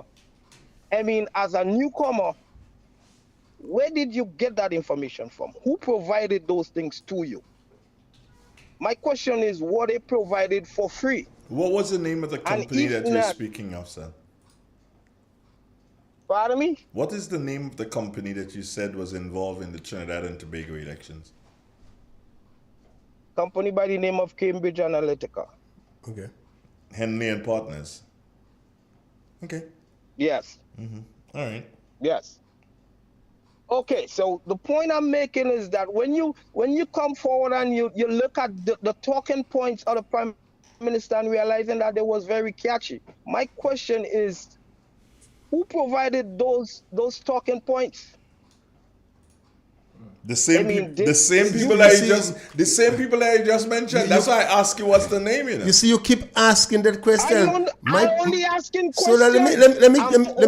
let me butt in a little bit. It doesn't matter what talking point.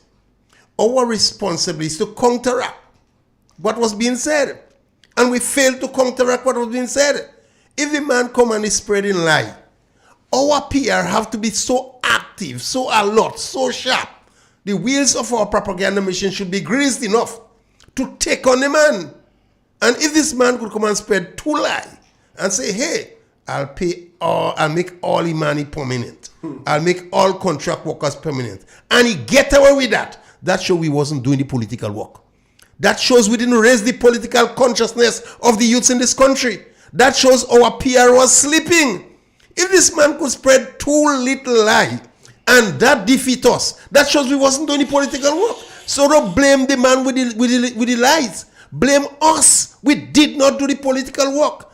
Blame the PR or the New National Party who failed to do the political work. We employ over 4,000 young people in this country and we fail to do political work among them and raise the political consciousness. Now you want to blame the man for coming and tell lies? I would say we must take responsibility for our laziness, our incompetence, our incompetence. I don't think the gentleman. Hold on there, Colin. I don't think the gentleman was blaming anybody. You know, he was just asking where was this information coming from, and he's pointing us in a particular direction and say, "Hey, that is where the information." That's why I asked him the name. Do you understand? That's why I asked him the name. Go right ahead. So go ahead, son. All right. KB, I understand your passion, but I am not blaming anyone. Thank you. What I want us to pay attention to is that whether or not the company that Andre asked me to name work for the present party, that the party that is governing the country right now, the question I'm asking, did they contract them and at what price? Because we know that company don't work for no little bit of money. Now, KB, let's move forward. The Prime Minister confessed with his mouth that they met a pregnant treasury, to be exact, right? And in less than 6 months, the treasury was broke. But at the same time, we are not seeing the money in the country. So, again, another question, where did that money go? Because if you tell me that you met a fat treasury there, but as citizens, we are not seeing the effects, even if you give it to a local person, we're not hearing of it, we're not seeing it.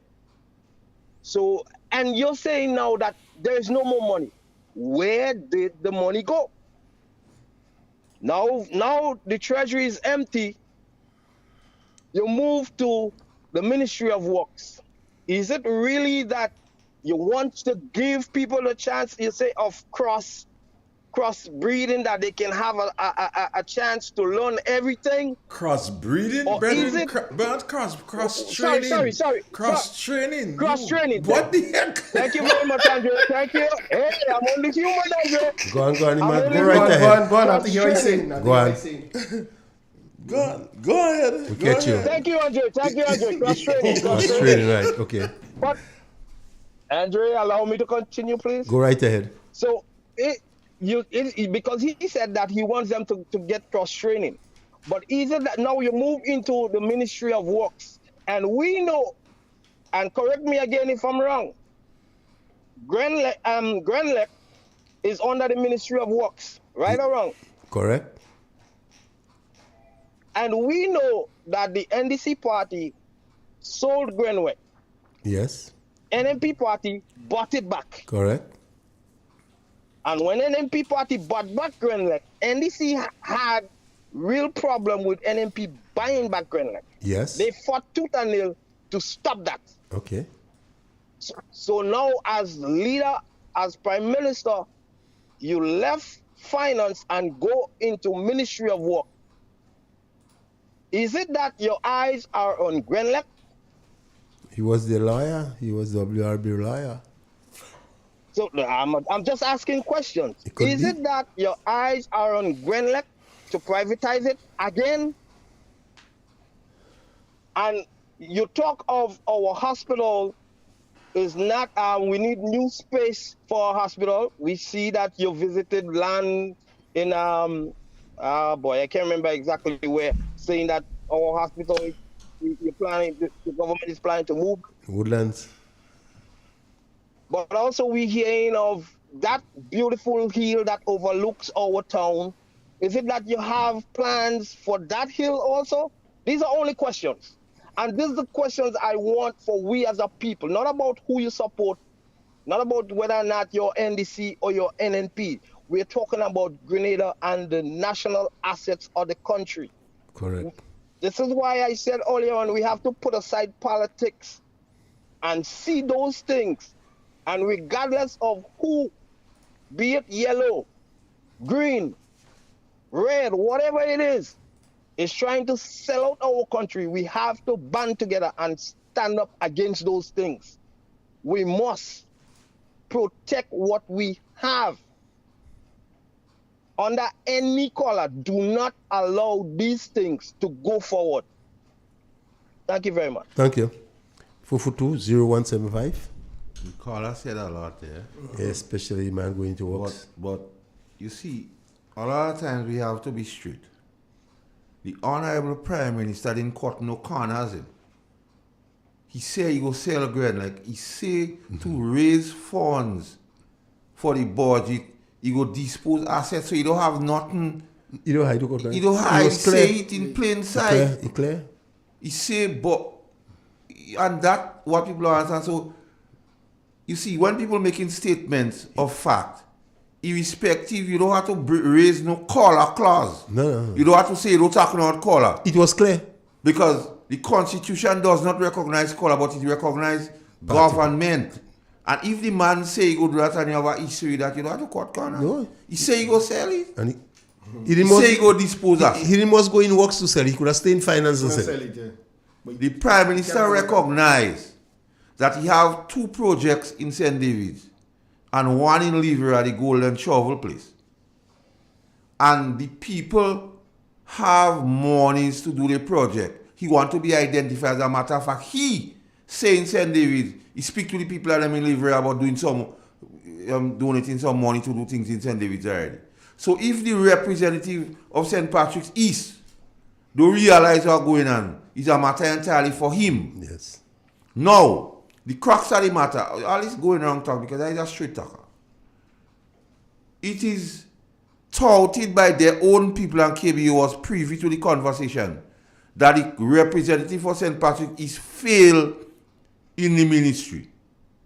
Yeah. They say he was low energy. Low energy. And the Prime Minister feel to push certain projects to make the government look good. He is not the person to do it. So he, the Prime Minister, wants to do it. The big question here is, if you feel we were deemed a failure in infrastructure, how come you will be a success in finance? When your track record is one of untruth. Yes. And I will continue to have Igwe playing the clip where he lie for the nation and say he go make everybody permanent. How could you expect a man who look at the nation shamelessly and lie for the people, and he should be one to be in the know because the Prime Minister say he work in finance already and he know, and if he is in the know and he come down and lie for the people, you don't expect him to do nothing. They move him because the Prime Minister believe he has low energy in infrastructure and nothing do happening. So it's not about experience and all this thing, because if you recognize anytime they make those decisions like the $2,000, they're making excuses why. Excuse. We tired of the excuse. Two things. I realize that you and KB are privy to our conversation, so all you're telling us, all you're giving us in drips, that's okay. He doesn't Yeah, he doesn't do. Doesn't do it. He doesn't do. We here? Well, no, we here if we did here. And we go anyway, that's besides the point. That's besides the point. That's besides the point. Something that I find rather strange is the Prime Minister's utterance when he says that it is their intention to get people, as Colin just said, cross-trained, be in different ministries, get a feel of different ministries. But in the same breath of saying that, he said that Minister Dennis Cornwall, parliamentary representative for the St. Patrick East constituency, is someone who has the experience in the ministry. So if he's someone who has the experience in the ministry, then are you the only one, Prime Minister, getting the training here? Because that ministry is no stranger to Mr. Cornwall. So why didn't you do a full reshuffle and probably place Mr. Cornwall in education where he's not familiar with, and place the Minister for Education maybe in finance where he's not familiar with also? So you Prime Minister, you're speaking one and you're saying the next. So you need to be able to stay on point with your conversation. And the only reason why that is happening, sir, is because you are a very good corporate lawyer. But the interesting thing here is the only time we get in any information from you is when we start to follow the money. Because what is happening now, you have put yourself in the position to silently deal with the sale of Grenlake. That's what you've done. You've put yourself in that position, Prime Minister, so you can silently deal with the sale of Grenlake. Because your trusted journalist in the form of Callistra Faria, you told her, don't remember what it was, your first or your second interview with her, but you told her, sir, that within 6 months, you will be disposing of Grenlake. And she questioned, how can you do that in 6 months? It means that you must already be talking to a company to be able to sell Grenlake in 6 months. And it also means something here, Prime Minister, that you just chose a company and you did not go for the best bidder. You just chose a company out of the air and say, I'm going to sell Grenlake to that company. That's all I want to say on that matter. Okay. But you see, the Prime Minister is a man, I always say, listen to the language when a man speaks. He said he only taught for 2 years. The experience is for him, not for Dennis. You see, I only teach for 2 years, I don't know. But Dennis and them know, they've been there already. So the training is for him. Because he recognizes already who he going forward and who he do going forward the next time. Because if they up and down in St. Patrick East, going in my friend and them place and asking them if they're interested in running, they don't have no reason to want Dennis again, so he's chop liver. How much? The man was in the thing in the trade center. And when they asked the man to introduce himself, he forget the ministries. So what confidence should we have in this guy? He forget the ministries he had. And I always giving him sober advice. Because when the Prime Minister was speaking out, the Polish gentleman, he said he was giving the past administration advice. So I'm giving Dennis advice. Intoxication lead to hallucination. And hallucination make people take wrong direction. And NDC government will put an end to contract workers in the public service as soon as it takes office. There is no need for a parallel public service in Grenada. All workers will be given permanent status. And that was bad, you know, because the Prime Minister saying this man knowing. And a man what know to make that statement He don't giving you no confidence. If we should take the Prime Minister by his word and say Mr. Cornwall walk there and he know, and Mr. Cornwall could go on a political platform and make that statement, that will giving us no confidence in the man. I mean, you don't know. A man what know would never make that statement or making everybody prominent. So if you tout in the fact that he know to making that statement something wrong, let's take the call. On the WhatsApp, hello. Hello? Yeah, afternoon. I've been waiting for a while, eh? Yeah. Listen to me now. In terms of Mr. Cornwall making that statement, yeah? Himself and the Prime Minister make similar statements. The Minister of what is it? Clara Joseph. Yeah. The Attorney General. Attorney General. Attorney General. Minister She said this thing cannot work. So the Prime Minister said it's going to make everybody prominent. Cornwall says so. Cornwall said everybody will be made prominent. Claudia says, don't worry them. I'm making it clear to us, this cannot happen. Yeah. If ever they do it, they're going to mash up the country that cannot be repaired. Okay. Not only cannot be repaired, it's irreversible damage, he said. Irreversible damage. Well, cannot be repaired. In other words, right? That's what she said. And they both said it. The present Minister of Finance and the former Minister of Finance said, this is what he is going to do. Clara said, no, this cannot work. No. Tell me something. I am in charge.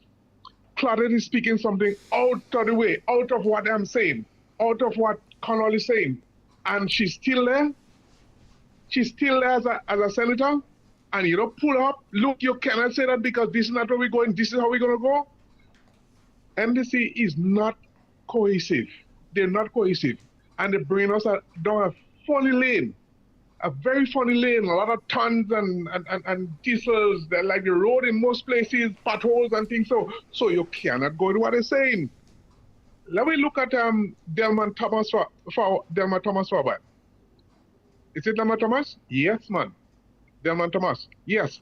When she made those various statements about the Prime Minister, she advised him what to do, step down, he should have stepped down and allow Peter David to do it instead. The Prime Minister said in one of his meeting interview, he said, the point is that we're not looking at leadership right now. We have to have meeting. It's a process that we should go through. We have to have, how you call it, Carl? We have to have that general meeting. Convention? So that members could determine what they want to do. I will prefer, and I'll ask that boy that spoke early on, Bridgman, I will prefer every day because of Dr. Mitchell's qualification, his intelligence, his experience in politics, I will prefer to listen to him every day or to believe his statements than any day to be taking what Delma says and what the rest saying to Delma and the cloak that they're putting around Delma. Go fight, get them Peter David. I will prefer to listen our former Prime Minister every day because of his qualification. Delma is not more qualified than him to give advice. He's about the most qualified person in the Caribbean, I was told, to make such statements. All right? So he knows what he's doing, and the party's been organizing to do what they're supposed to do. And I believe in that. I will want Mr. Bridgman to do the same thing. Last time I said. Don't go back. No. What's happened? I'll stop. Let me go forward. Okay, I stop there. I want to ask you one question. I want to correct you. Did Miss Thomas ever ask for Dr. Mitchell to step down? She says she did. She asked. I heard her. I'm going to ask you that. Did you heard so? People tell you that? No, somebody sent a recording to me, and I heard it. Did she ask for Dr. Mitchell to step down? She spoke to him, she said. and ask him to step down? I Yes. didn't hear that. How will you hear that? I In don't hear favor of that. Peter David. I heard don't so. hear that. How I will heard you it. hear that? Okay. I'm saying that I heard a clip that she did. I recorded. I don't feel you her here, voice. good man. Go and listen to the clip again. No, man, don't give me that now. No, but I tell you, And because why you have to are we correct making- you. why You are we have making to. this a You don't contention? hear that No, we don't make because that an I issue. don't hear Let- she asked that. Yeah, let's not She make- never asked that. Let's not make that an Kevin, issue. Yeah, but this you is can what you I'm can talking have about. him give it false I'm information not talking already. about that now. I'm not talking about that now. Okay? So I heard a recording. Whether it's authentic or not, I don't know. I heard her, right? So the point is here, she is not in a better place too than Dr. Mitchell to advise. To advise Dr. Mitchell, she could say something, but she can make demands of Dr. Mitchell. She never More make than demand that. on this More than Dr. that. Mitchell. Don't make that. Don't do that to Hold on, Sister man. Delma. She Hold on, never man. make demand of Dr. Mitchell. I listened the tape and I was at that meeting. I listened, and she was saying what people said when they was campaigning, and she go and tell Dr. Mitchell what people say. That's not all was on this tape. You don't hear, good man. You don't hear. Go and hear it. Go and listen again. Don't come and make false statement. Don't do that. Caller, have a good afternoon. Take care and God bless you. Let's go to the other call. Good afternoon. How are you doing? Is it a WhatsApp call? No. Landline? Good afternoon. Hello? How are you doing? Hey, fellas, I say, whole time I'm holding on all you taking me on Don't today. worry, we got you. Well, I hear only talk about training. Anybody who wants to do training, they have to join the National Training Agency because that is the appropriate. To learn first. That's the appropriate. How I should say that's the appropriate place. Also, get out and go and join the Imani program because if you, I know I'm dead serious. You know, I'm making no joke. I'm making no joke with no any side. Because if you come to me and you ask me for a job, you must be to my estate. You must be able to manage. You must have the expertise. Don't come and take the job and after say you want to go and learn something else. No. I ain't paying for no on-the-job training minister or on-the-job politician. You know. You have to have the expertise. You have the knowledge. If you know you don't have the expertise, you don't have the capabilities or the competency, whatever word you want to use, you don't have the skills and knowledge, and you're going and it's like a square peg in a round hole. What you going there for and tell them about training? Getting back to let's go on a different thing. I heard a little conversation between y'all and Mr. Bridgman, and I'd say a special hello to Mr. Bridgman because that's my little friend, because I'm always campaigning for him because he's a good man and he's a genuine guy, and we respect him of who government come in. He always gives them good advice, and I stood up for him when they had sent him home. I was the one advocating, saying that look, always talk about transformation, agriculture, and he always gives good advice, and he still does give good advice. So I want to put that on record publicly. That's my little friend, and he's a good guy. Right. So I listened to the taping between me and Mr. Bridgman, and I also listened to Keith Mitchell with the conversation. Now, to begin with, I think that what he should have done, he represents a portion of this country that is very important, and maybe he failed to realize that. In the future, you call an entire press conference with a set of people, with different various journalists, and let us have an open conversation. Just having three to go on your veranda, I think that was unacceptable. But let's go back to the issue here. He said that there's no roof. But when I listened to the whole tape about he and Delma, when I listened to the whole tape, it is obvious to me that there are some problems. I don't know if you want, he might call it a roof, he ain't going to call it roof, I don't know what it is. And it appears to me, I know you might like to hear that, as though the people want Peter David. If all they want to hate me for that, that is it. It seems to me that they're calling for Peter David to replace him. Whether or not he could replace him, whether or not he's going to win, but it seems to me that is the sentiment. And it seems to me that there's some problems, whether you call that a rip or not, the cases.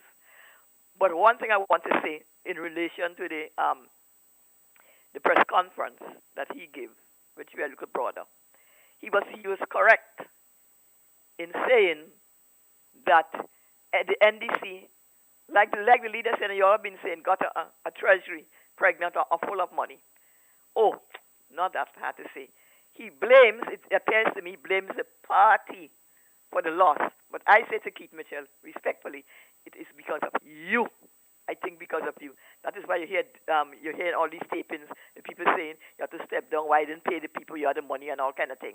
You see, NDC only win is because of Keith Mitchell's failure to pay the pension, one, and the toxic environment that was between the toxic relationship with him and the trade unions, and also the general toxic environment, industrial climate that was existing at the time.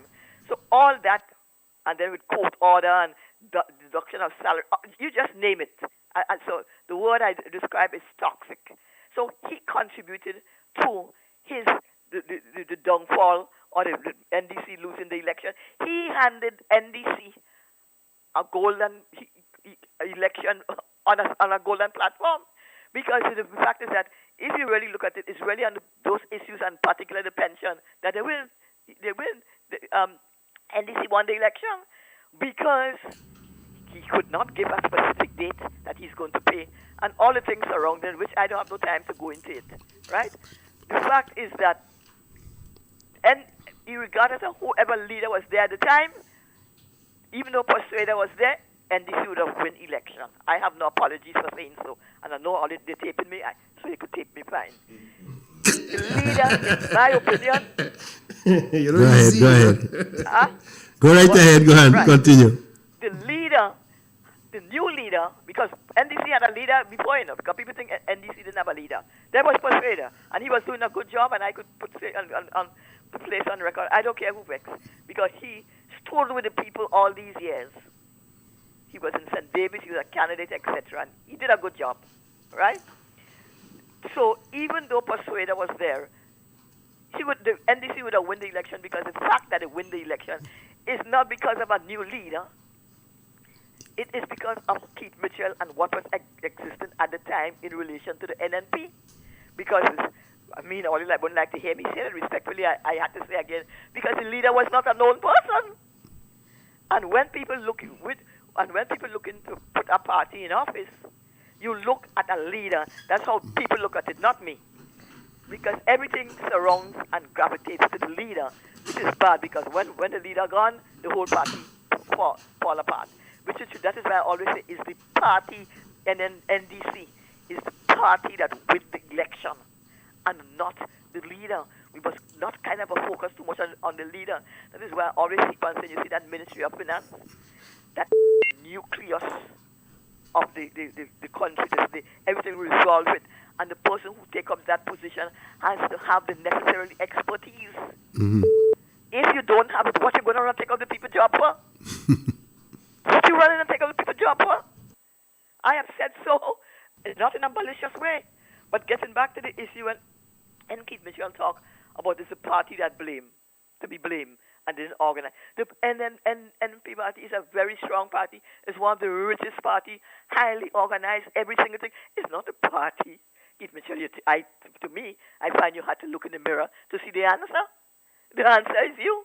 You hand NDC the election on a gold plate, and this is why when I listen to all the whole tape with Delma, I hear you say, well, she didn't say who stepped down, or whether she asked Keith Mitchell to step down. I'm not clear, or she say that's what they're telling her. The bottom line is this: it don't make any sense burying your head in the sand and downplaying the issue here. The issue here, from what I'm hearing, and she called Kindra name, she called Pamela, she all kind of a name. It appears to me that they don't want Keith Mitchell. They want Peter David. But what do you do going forward? And what I would like to say also is that what I would like to see, Keith Mitchell must realize that he represents a significant proportion of the country. And to me, he is equally important as the leader of the country. I don't know how you see it. Because all these people represent us. We put them and we pay their salary, All it was vexed when I say that they are public servants. I get relic from NNP people. When I call Keith Mitchell a public servant, and even in NDC people, when I call Deacon public servant, people just be vexed. These people are public servants. They're accountable to us, and we have to know what's going on. So what I would love to see going forward, but I know it will never happen, I would like to see a joint press conference between the two people, between the NDC, the two leaders. Because these two, as far as I and Marie is concerned, these two people are important. When you have that, you have a joint press conference, then you know what? You could ask those leaders everything, and you put them on the spot, so that you wouldn't have to. So when you have these different press conferences, one here and one day, by the time it reaches the press, they twist and turn it, and you don't know the real thing. But for instance, if you have a press conference with Keith Mitchell and Deacon together, reporting on the nation's business, because I am paying you to conduct business on behalf of the country. You are managing my affairs. Nothing should be secret. You come there and you ask the reporters, for instance, what about the allegation that Keith Mitchell keep on saying that the budget, he talk about that, the how you call it in the interview, inaccuracies. Keith Mitchell talk about, and Keith Mitchell saying it over and over, and up to now, the leader of the has not addressed it. Now, in a press conference, if both of them there, this is the same place, you could, the journalists could ask. Because I find if there are inaccuracies, as Keith Mitchell is claiming, and the leader is not answering it, I find that is insulting to the nation. I have no apologies for saying so, and I'm not saying it in a disrespectful manner.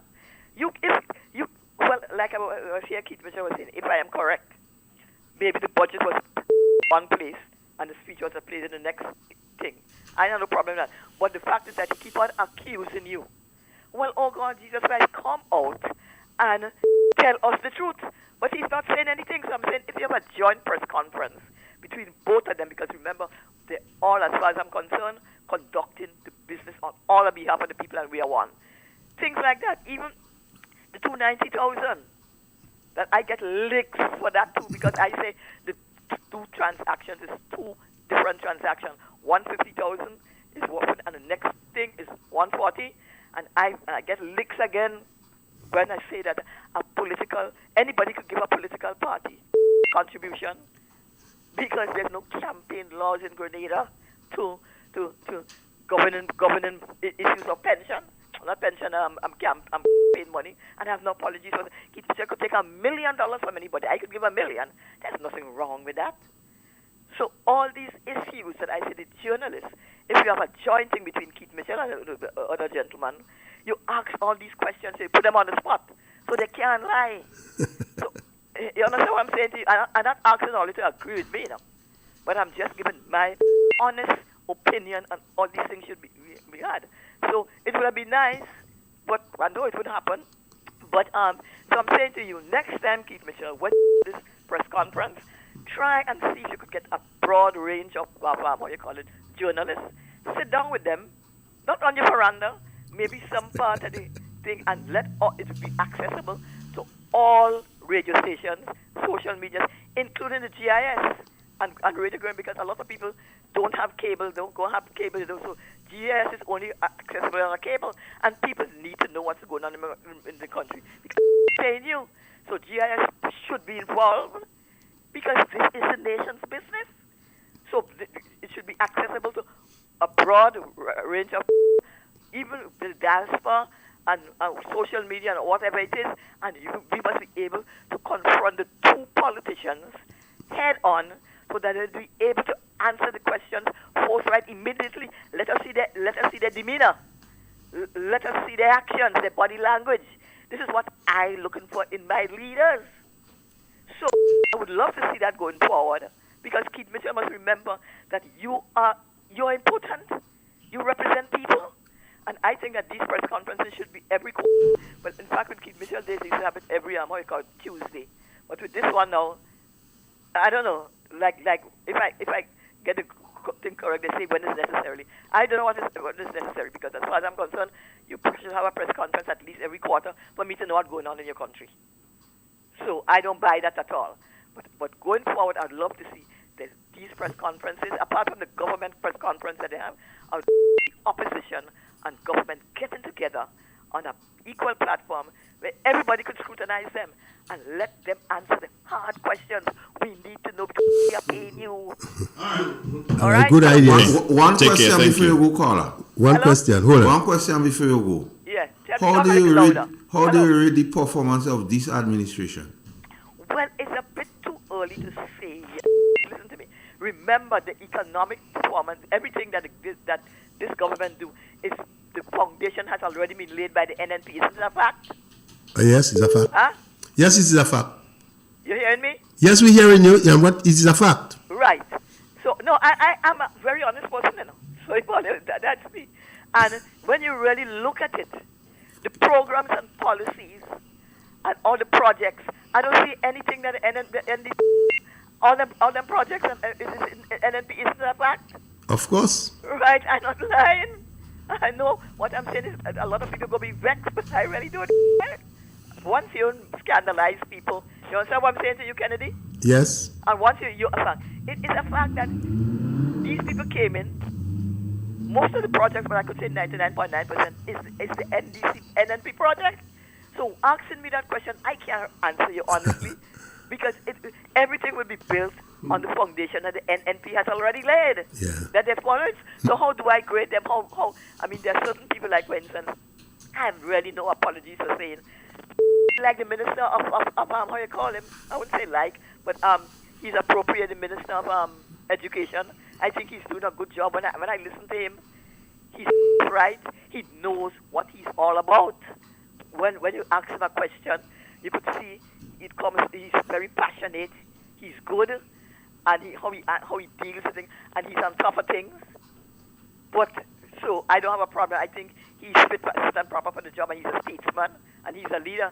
But when you look at Andy Williams, I'm not against Andy, but as far as I'm concerned, Andy is cleaning up the Laguna route, beautifying the place, cleaning up lovely, but taking those removal of those vehicles. But that's not transformation, Kennedy. That's beautification. So I don't only want a whole ministry for that. So when you ask me that question in all fullness, remember, because I'm talking a lot of things, so you're looking at the operate answer. You're looking at the focus. I'm focusing on the answer that you're asking me for. I can't them as such, because the economic policies are actually going on now. Is NNP. Is what they inherited. Because I hear they saying what they go launch some program named WASH. You hear about the thing that they're washing? You hear about the WASH? You didn't hear about the program that say they go yes, and they WASH? Water, access, sanitation, household. No, isn't Keith Mitchell giving all these bathroom and toilets and water to people before? Of course, that was already in the pipeline. No, but in the pipeline, it's going on. It's going on. It never stopped. They just continue. Exactly. But they give it a different name anyway. But what you mean? You hear what we say? The more we change, the more we remain the same. Yes. So you ask me a question, Carl, in fairness to you. This is my answer. Maybe if, and then again, most of the revenue that they incur right now, I understand 77% is from the, not selling passports. Now forget about passport. That's a different topic for that. Citizen by investment program. Oh, I understand there's a lot of programs, a lot of projects in the pipeline for the NDC. And so they're going to be that's 77%, which is 77% of the revenues coming into the country. But that program is a bit disturbing, because what happens if that revenue stream collapses? You can't be too dependent on that. You should diversify the economy and go do something different. And I was hoping that, you say a young new team and this and that, although most of the people that run in the country is the leads. The older NDC people. I'm sure about how thing them playing, right? But I'm saying to you, they should try and wane themselves off this citizen by investment program, and this is not only for NDC. Okay, all right, take it. Thanks for your contribution, and you're welcome to call again anytime. Yes, I know with you, Kennedy, and probably with Andrew. I think you are probably with Master Carl. Oh God, you hate me to death. But I know Andre wouldn't have a problem with me neither. Who the Lord love, he chastens. So you love me then? Who the Lord loves, he chastens. But you notice that I'm fair on both sides. He's Okay, yes, you balance. fire to purify. You balance. Right. That is what a trade union person said one day. They find out a balance. I'm giving blows to, they know what, but they say, watch, I find you're giving blows to your party, man. You're well balanced man, on both sides. All right. We want to take some other calls. All right, thank you. Bye. Hello? I need to say something here. Yeah, I have some before we just rush into another call. She has said a lot, and I would want to believe that there are a couple of things that we can respond to. I don't know if am I allowed? Go on. No, go ahead. Okay, fine. She said something that was pretty interesting, that the NDC party won the election. Yeah. That's what she said, correct, KB? But then she's still saying that Kit Mitchell caused NNP to lose. That ain't making sense. She says the NDC won, the party won the election, the leader was not a factor. So if the leader was not a factor with the Congress, why was the leader a factor with the NNP? Just question here. Okay. Joint press conference. In the United States, they have they arrange like a debate, and that happens during the election period. You never hear about joint press conferences between opposition. No, that's new. Unless it is an issue. Excuse me, maybe like a natural disaster where they can come together and seem to be working together. Yeah, that maybe could happen. Let's take it. But then no, I ain't finished, KB. Okay. And the caller will wait, because when you call for national joint press conference, but you also making the point that the journalists are asking hard questions. So what is the reason for it? Do you understand? Broad range of journalists she spoke about that should have been in the interview. Remember, it was not a press conference Kit Mitchell had. He had an interview. And MTV was represented at the interview. Selwyn Noel, and Selwyn Noel works with WeFM. I think he does, yeah? And Linda Straker, who is a freelancer. 3 experienced journalists. Now tell me, who else could have been there, could have made that cut to be there? Do we have Andre Donald? No. You didn't qualify? No, Andre didn't qualify. And just to let her know that the program was on social media. It was. I know Andre didn't qualify. Not for this one. When I qualify, I go no. I ain't qualified for this one. But no, just to raise a couple of points based on what she was saying. We've got a caller on the landline. Good afternoon to you. How are you doing? Good afternoon, Mr. Donald again. Hi. We both were thinking alike. Normally, I would say hearing, listening, understanding, and interpretation. 4 different things. I would say no. We have to be careful with what is being said, how it is being said, and who is saying it. I say that to see. I heard that NDC would have won the election and not the leader. That was clear. NDC won the election, not the leader. But in the same breath, Dr. Kit Claudius Mitchell is being crucified for NMP losing the election. How could that be? How could that be?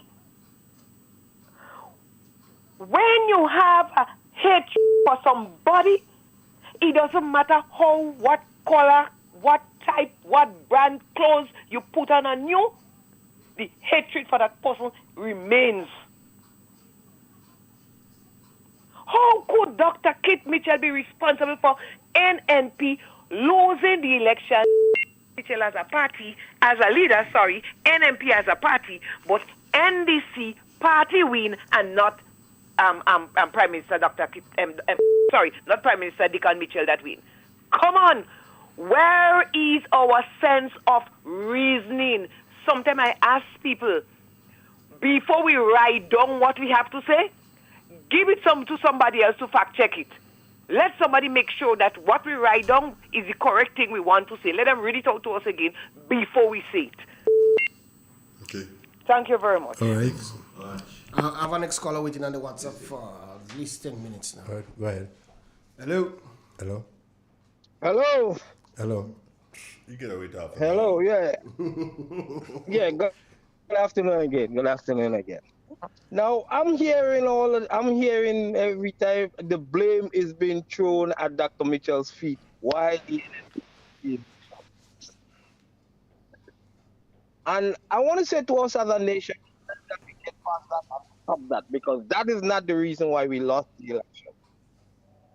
That is not the reason why NMP lost the election, because for the previous. Whoa, hello? Go ahead. Go ahead, we're hearing you. Hello? Yeah, there's a. Oh, yes. Oh boy.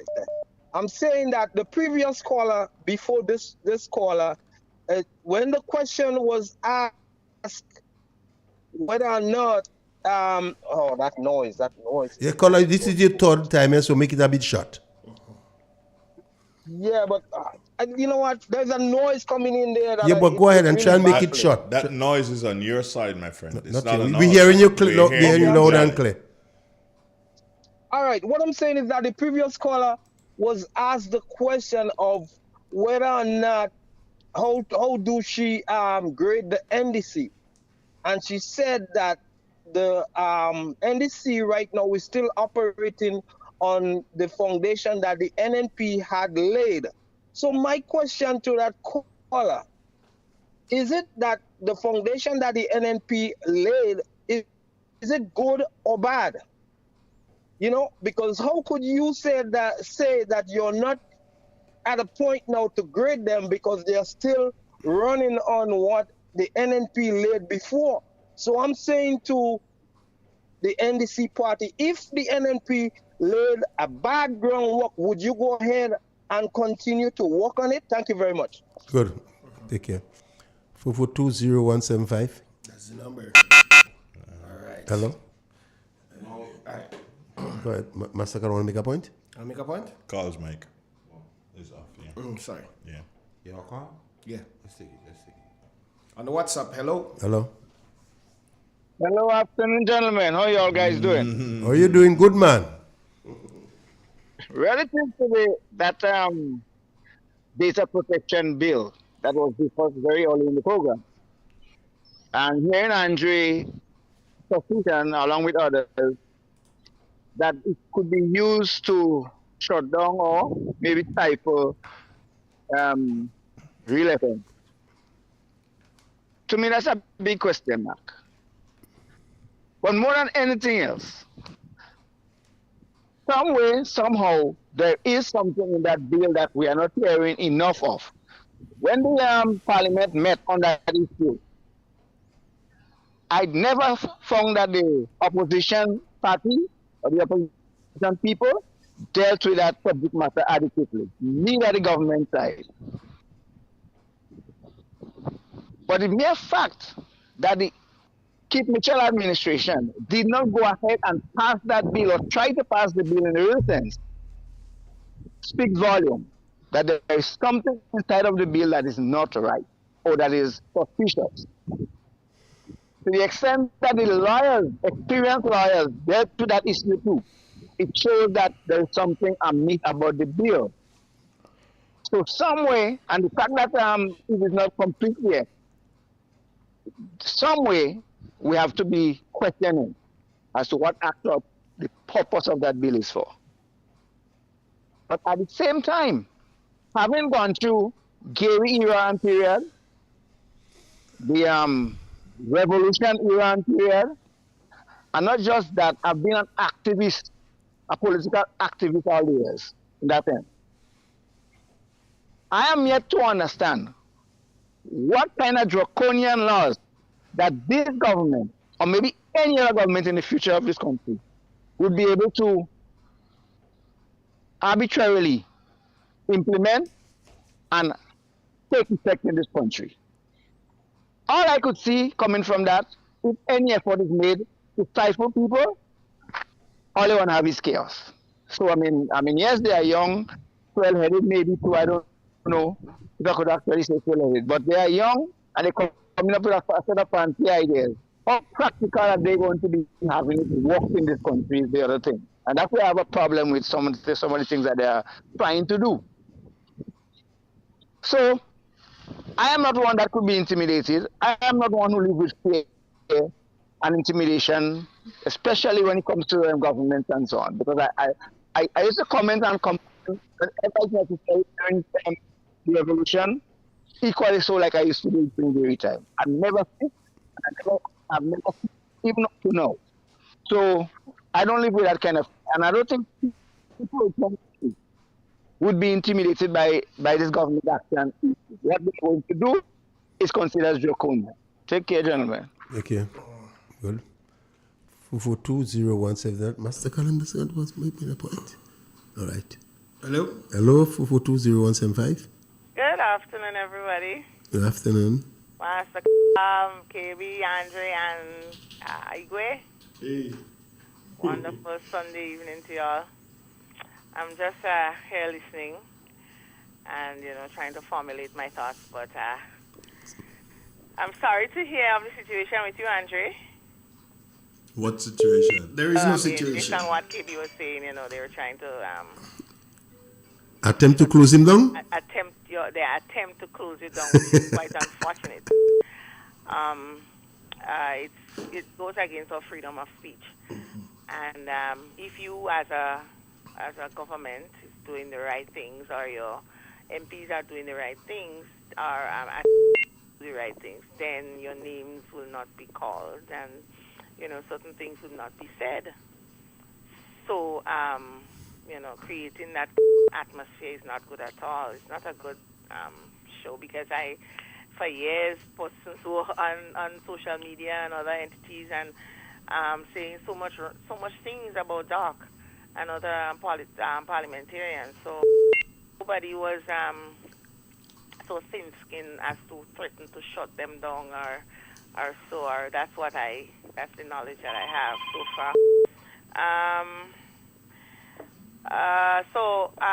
The radio station, I don't know, the diaspora is listening to you, and and locals are listening alike, and if that's the case, maybe persons can make a contribution towards, making sure that the radio station stays afloat, and KB and Master Carl can continue with the program as usual, because they are needed at this time to enlighten the Grenadian public and to also bring, to also give a sense of comfort to the Grenadian people. They are doing a wonderful job, including yourself, Andrew. But Fridays and Sundays, persons are waiting for you and to come on, and at least it's a sense of comfort for them. They need to listen to somebody who who has the knowledge of what's happening, and to empathize with the people, and to make sure that we stay. There's other things that I want to touch on. I don't really want to go on the Delma issue case, because that's, to me, is just an 8-talk days. Except that I find that if there's a thorn, or that if there's an arm in a tree, and it's creating a problem, a branch in a tree that's creating a problem, that's my personal opinion, you just cut it out. It makes no sense having a tree has a branch that is rotting away, and you keep it there. It doesn't create that environment for growth. So, in regards to leadership to the new National Party, as the lady said, that's a joke. NDC ran an excellent, good campaign. They promised certain things, and Grenadians fell for it. Bottom line. Leadership comes in time. It will come in good timing. We're not going to shove out the Doc. We're not going to pelt him out. He is the political leader and position leader at this point. He just has to get back to his base. His base is there. He has to go back, revert back, go back into the base, search deep, and dig and look for a leader or whatever he has to do, which is necessary. We have to respect the fact that he is the political leader. He still has his base, is still the opposition leader, and we're going to respect the fact that I'm sure that it's good. And let me tell you, if Grenadians his base don't want him to go in, nothing nobody could do. If his base do not want him to leave, it's up to him to say, well, he's going to continue. But if he says that he's going to appoint this individual or certain individuals, and you have to vote, we are going to work with him. We are working with Dr. Mitchell. NP, the new national party, has been led by Dr. Mitchell for all these years, and he has done well. There have been mistakes in the past, and there has been mistakes done. He has admitted that. He has also stated that, but the ideology of the new national party is basically to help the persons who cannot help them, or the people who are struggling. That's the reason why I follow them. And he is and has been. He has led us many times into victory, more than once. And no fly by night, no just come here. Nobody is going to just do that and just shove him. He's going to do it. If he has to appoint a, he's going to come up with a leader, and he's going to let us know. He just needs to be with the base. He has a base. They're there. Get with us, and we're going to fix everything that's going to happen. We don't need to expound and go on about this Delma case. She's just a fly-by-night for me right now. So, I mean, if she had won again and we were in government, said all the things that she's saying now, no. So at the end of the day, that's sheer hypocrisy. So that's my whole point for today. Andre, if we could get the diaspora or whoever, whatever, just as how they support other programs, I'm sure that, something can be formulated so that we can support you and the programs that you have, to ensure that, we have Master Carl, yourself, Igwe, and KB else comes on, so that the programs can continue. Hope all is well. All right. All the best. Take care. Have a wonderful evening. All right, good. There are a couple of things but it's kind of like in one straight line here, and it goes back to the blame being put on a person. So, if that is so, then congratulate Dr. Mitchell for Emlyn Pierre winning her seat, and congratulate him for Kate winning her seat. Congratulate him for Delma Thomas winning her seat. What is it you want to insinuate? No, I'm not insinuating anything. People are saying that Dr. Mitchell is to be blamed for losing. Let me finish what I'm saying. Let me finish what I'm saying. How can this be true? And because I'm the one who raised the issue, KB, I will not let you have the final word on it. So you speak, and then I will have the final word. Dr. Mitchell is the leader of the new national party. Mm-hmm. The buck stops at his feet. Mm-hmm. If he win, he get the credit. Mm-hmm. If lose, he take the blame. He have to take full blame, full responsibility for NNP losing. Who you want to blame? He is in charge in any international big company. The company fail, the first person that going is the CEO, not the workers. So Dr. Mitchell have to take full responsibility for the defeat of the election, right. And he did so. You continue to say he did so. He did so. Well, let me finish. You continue to say the same thing. Well, yes, but that is the problem with you. You always want to interject and allow me to finish. But you're just saying the same thing over and over. Well, let me finish now. Even like goat, you bring let me finish the same thing. Dr. Mitchell have to take responsibility for the defeat of the NNP. If you look at over the years how Dr. Mitchell govern, everything rotates around him. Everything rotates around Dr. Mitchell. Whenever Dr. Mitchell popular, the party popular. Anytime Dr. Mitchell popularity dip, the party popularity dip, because everything rotates around him. He have to take full responsibility for the defeat of NNP. Who you want to give? Who you want to blame? Finish? Yes, I finished. Same thing you could have said in less than 10 seconds. You said nothing. You said nothing. Honestly, you said nothing. Without saying nothing, what? As I say, I always know when you come with your clash. Blame Keith Mitchell for Bello losing. Blame Keith Mitchell for Pamela losing. You can say that and you agree that I have the Well, I hush already. Right, hush. Blame Keith Mitchell for Kindra losing. Blame Keith Mitchell for everybody that lose.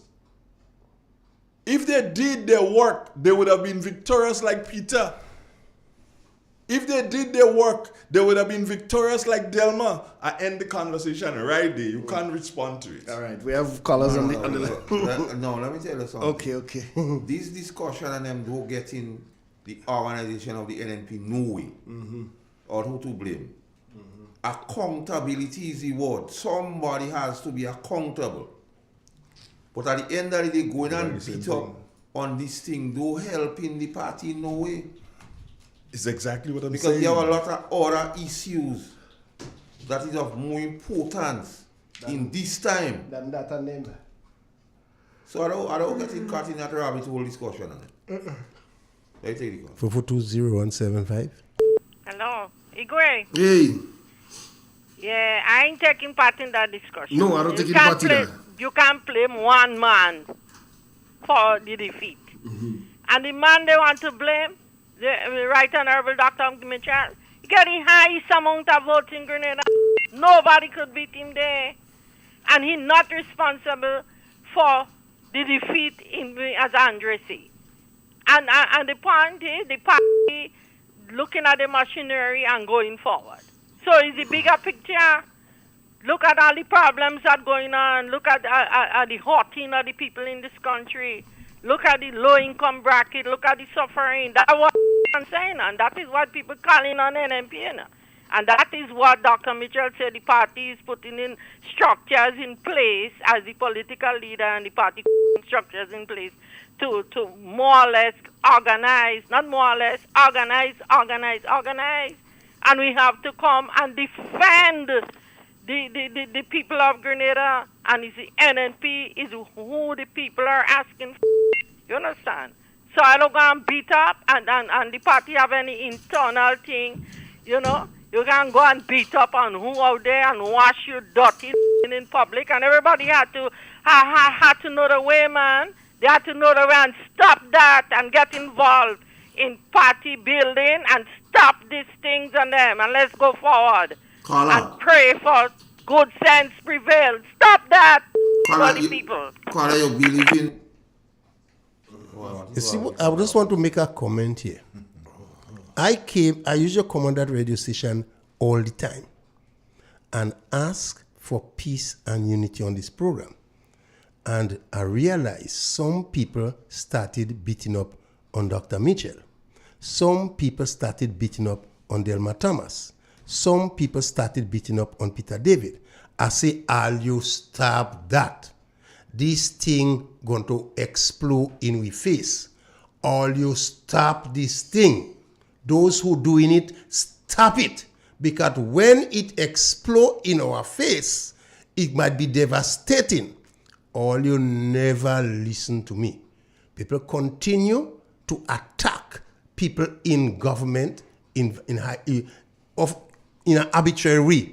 No, everybody getting vexed. Because I used to come here and warn all you and say, those who attacking Keith Mitchell, stop it. Those who attacking Peter David, stop it. Those who attacking Miss Thomas, stop it. All you don't listen. Now he start blowing up while you getting vexed. Yeah. Call on the WhatsApp. Yes. Hello? Yes. Can you hear me? Yeah, loud and clear. Hello? Yes, caller, we're hearing you. Yes. I'm saying for the past couple of months, the NDC was on the back foot, backpedaling. They were on the defensive. They were getting leaks left and right and center. Whether it's the port issue, whether it's the car sale issue, whether it's the raise that they gave themselves, they were defenseless and on the back foot. And all of a sudden, here comes Delma with this Trojan horse issue. Now taking away the spotlight from the NDC and now I'm putting it on the NMP. So this wasn't accidental. It was orchestrated. It was a planned orchestration by Delmer and certain elements within the NDC. This wasn't accidental because I said they were backpedaling for the last 3 to 4 months. They did not have an answer to what the information and the questions you guys were putting out there. And Delmer just come and took the spotlight off of them. This is unforgivable. Unforgivable. Thank you very much. All right. We have our next one. Let's take it one time. Hello. Good afternoon. Good afternoon. Am I live? Yes, you're to the live. phone and not your device. Go ahead. Oh, all right. You hear me better now? Yeah. Okay. All right. I could say it safely, man. Even the nine people who have won the seat right now, you put all that together, they cannot still fit in the shoes of Dr. Mitchell. Yeah. Dr. Mitchell is a legend. He's too good for them. Yeah. He is just too good for them. All the 9 could combine to one, they still cannot come across them. He's just too good for them. Have a good afternoon. Good afternoon. 442-0175. Hello. Good afternoon, gentlemen. Good afternoon. Hello? Hello, go ahead. Yeah, good afternoon. What a breath of fresh air. I've been listening to the program, and it's amazing. However, I just have a comment. I remember a couple of the callers did talk about NDC meeting the Treasury pregnant, and after 6 months, the money's all gone. I guess probably what happened this marriage. Hello? Hello? Yeah, go ahead. Go ahead. Yes, I guess they suffered a miscarriage. They did not bring the pregnancy to. So that's what. You reach 9 months. They call it a stillbirth. I just thought I would say that, you know. Okay, that's a lot of humor in the program. Anyway, that's good. Take care, all the best. Okay, Mr. Donald. Hi, how you doing? I am great.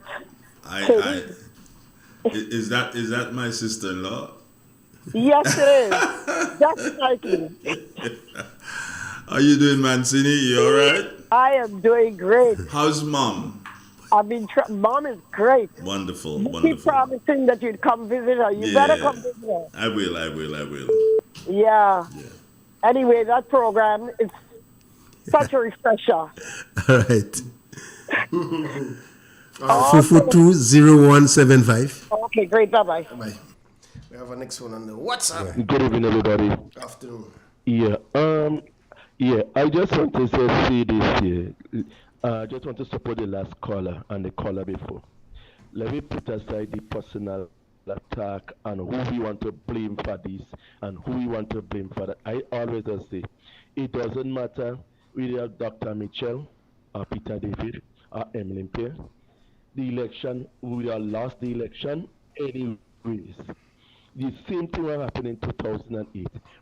We lost the election and we lost it fair and square. And what we put aside our differences, we come this, we share across the issues, we put people in place, we put everything in place, and we walk towards a victory.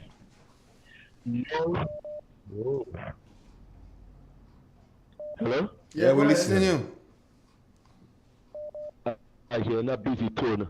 Yes. Just say, make your contribution. Make your contribution. Go ahead. Hello? Yeah. Go right ahead. No. We are here. Yes, I'm here. Yes, I am saying, let us do the groundwork. Come again. I don't know. Okay. I don't know what's going on with this phone. 442-0175. Hello. Hello.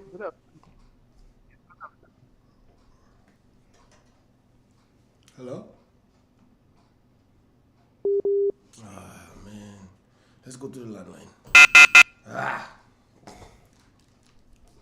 All right, let me do it again. Hello? Hello, good afternoon. Good afternoon. I've been listening to the program for a while, and I've been trying to get through now for almost an hour. Yeah, But anyway, I know. it makes me know that the program is really inundated with calls. Yeah, Roland, go ahead. Yes, gentlemen, you didn't have to call my name. Everybody knows what Roland, go ahead. Too fast. Go ahead, Roland. I just want to say good afternoon, a very pleasant good afternoon to everyone on set. And if you would permit me, I really do not want to join whatever has been said before, but mainly to allow me to give a brief announcement on behalf of the New National Party. Am I allowed to do so? You're more than qualified. Well, I know I qualify, but I don't know if I'm allowed. Of course, yes.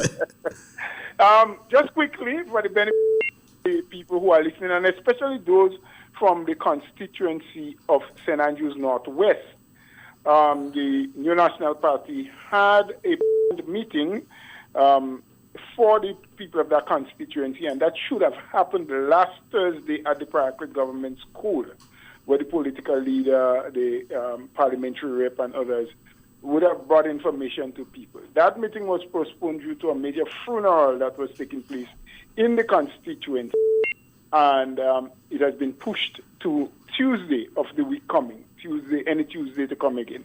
So it's just a reminder to people that that meeting is still on, because some people are calling and asking as a result of a meeting held by the parliamentary rep with her constituents last Thursday, whether that replaced the meeting that the party is having where Dr. Mitchell will be present. No, it did not replace it. It was a separate meeting that the parliamentary rep held with her constituents at the Lafayette Government School. The one on Tuesday, starting at 6 p.m., the parliamentary rep plus the political leader will be present in that one. So we are telling people, please make an effort to attend. You will have an opportunity to ask questions, and it's a continuation of meetings that the political leader is having. He started in his own constituency in Northwest some time ago. Then they moved on to St. John's, Grove area, into St. Mark, did St. Patrick's West, St. Patrick's East, St. Andrews Southwest, St. Andrews Northeast, and now we're going to Northwest, and they will continue down the line. In 2 weeks' time, they'll be in George Southeast by Gregory Bowen side and so forth. So, gentlemen, I want to thank you all very much. Before you go, Mr. Bowler, did you say can you please tell us who's going to be in attendance again? Because I didn't really get it. Well, the two main speakers in the meeting will be the Dr. Kit Mitchell and the parliamentary rep, MP Delma Thomas. The meeting will be chaired by the party chairman, Brother Oliver Joseph. And if there is space, they may allow me as General Secretary to make a few comments on the structure and organizational work that is happening. Anything else for me, sir? I know you are the ace journalist, you're saying you ain't qualified for thing and all kind of thing, but we know. So try it if you have it. I know you're coming down to time. How have you been doing, Mr. Bowler? How's your family? How's your wife? My is family she is okay? doing very well. The wife is good. She's doing good. The daughter is doing great. It's wonderful. And we are taking things in stride. The sauce started being ready? Yeah, my own are not doing as well as they normally will and would in the past. And it is due to the fact that I have not given them the best of treatment. But I've started cleaning up the lands again. I'm working on my pump is under repair. And so I presume by the next season I will be in tip-top shape again with my source. Let me know when you're ready to harvest. I'll be there to help. No, I don't need your assistance in harvesting. If you need a right source, you can ask, and I'll try to make one available for you. Maybe you look like you want to ask me a question, boy. No. You. Can I ask no question? I don't have no question for you. Oh. No, okay. None at all. All right. I thank you all again. Thank you, Great sir. Great job, guys. I listen to you all the time I can make it. When I can't, sometimes I don't hear it. But it's a good thing, Andre. You can go back on YouTube and check the program. You can check it out. And that's good. Thanks again, my brother. Thanks for the call. Wonderful. Okay. It's 4 o'clock, guys. Exactly 4 o'clock. We'll see you on Wednesday. Well, Andre, we'll see you on Monday, tomorrow. Please the Lord. You asking me what is wrong with Trinidad?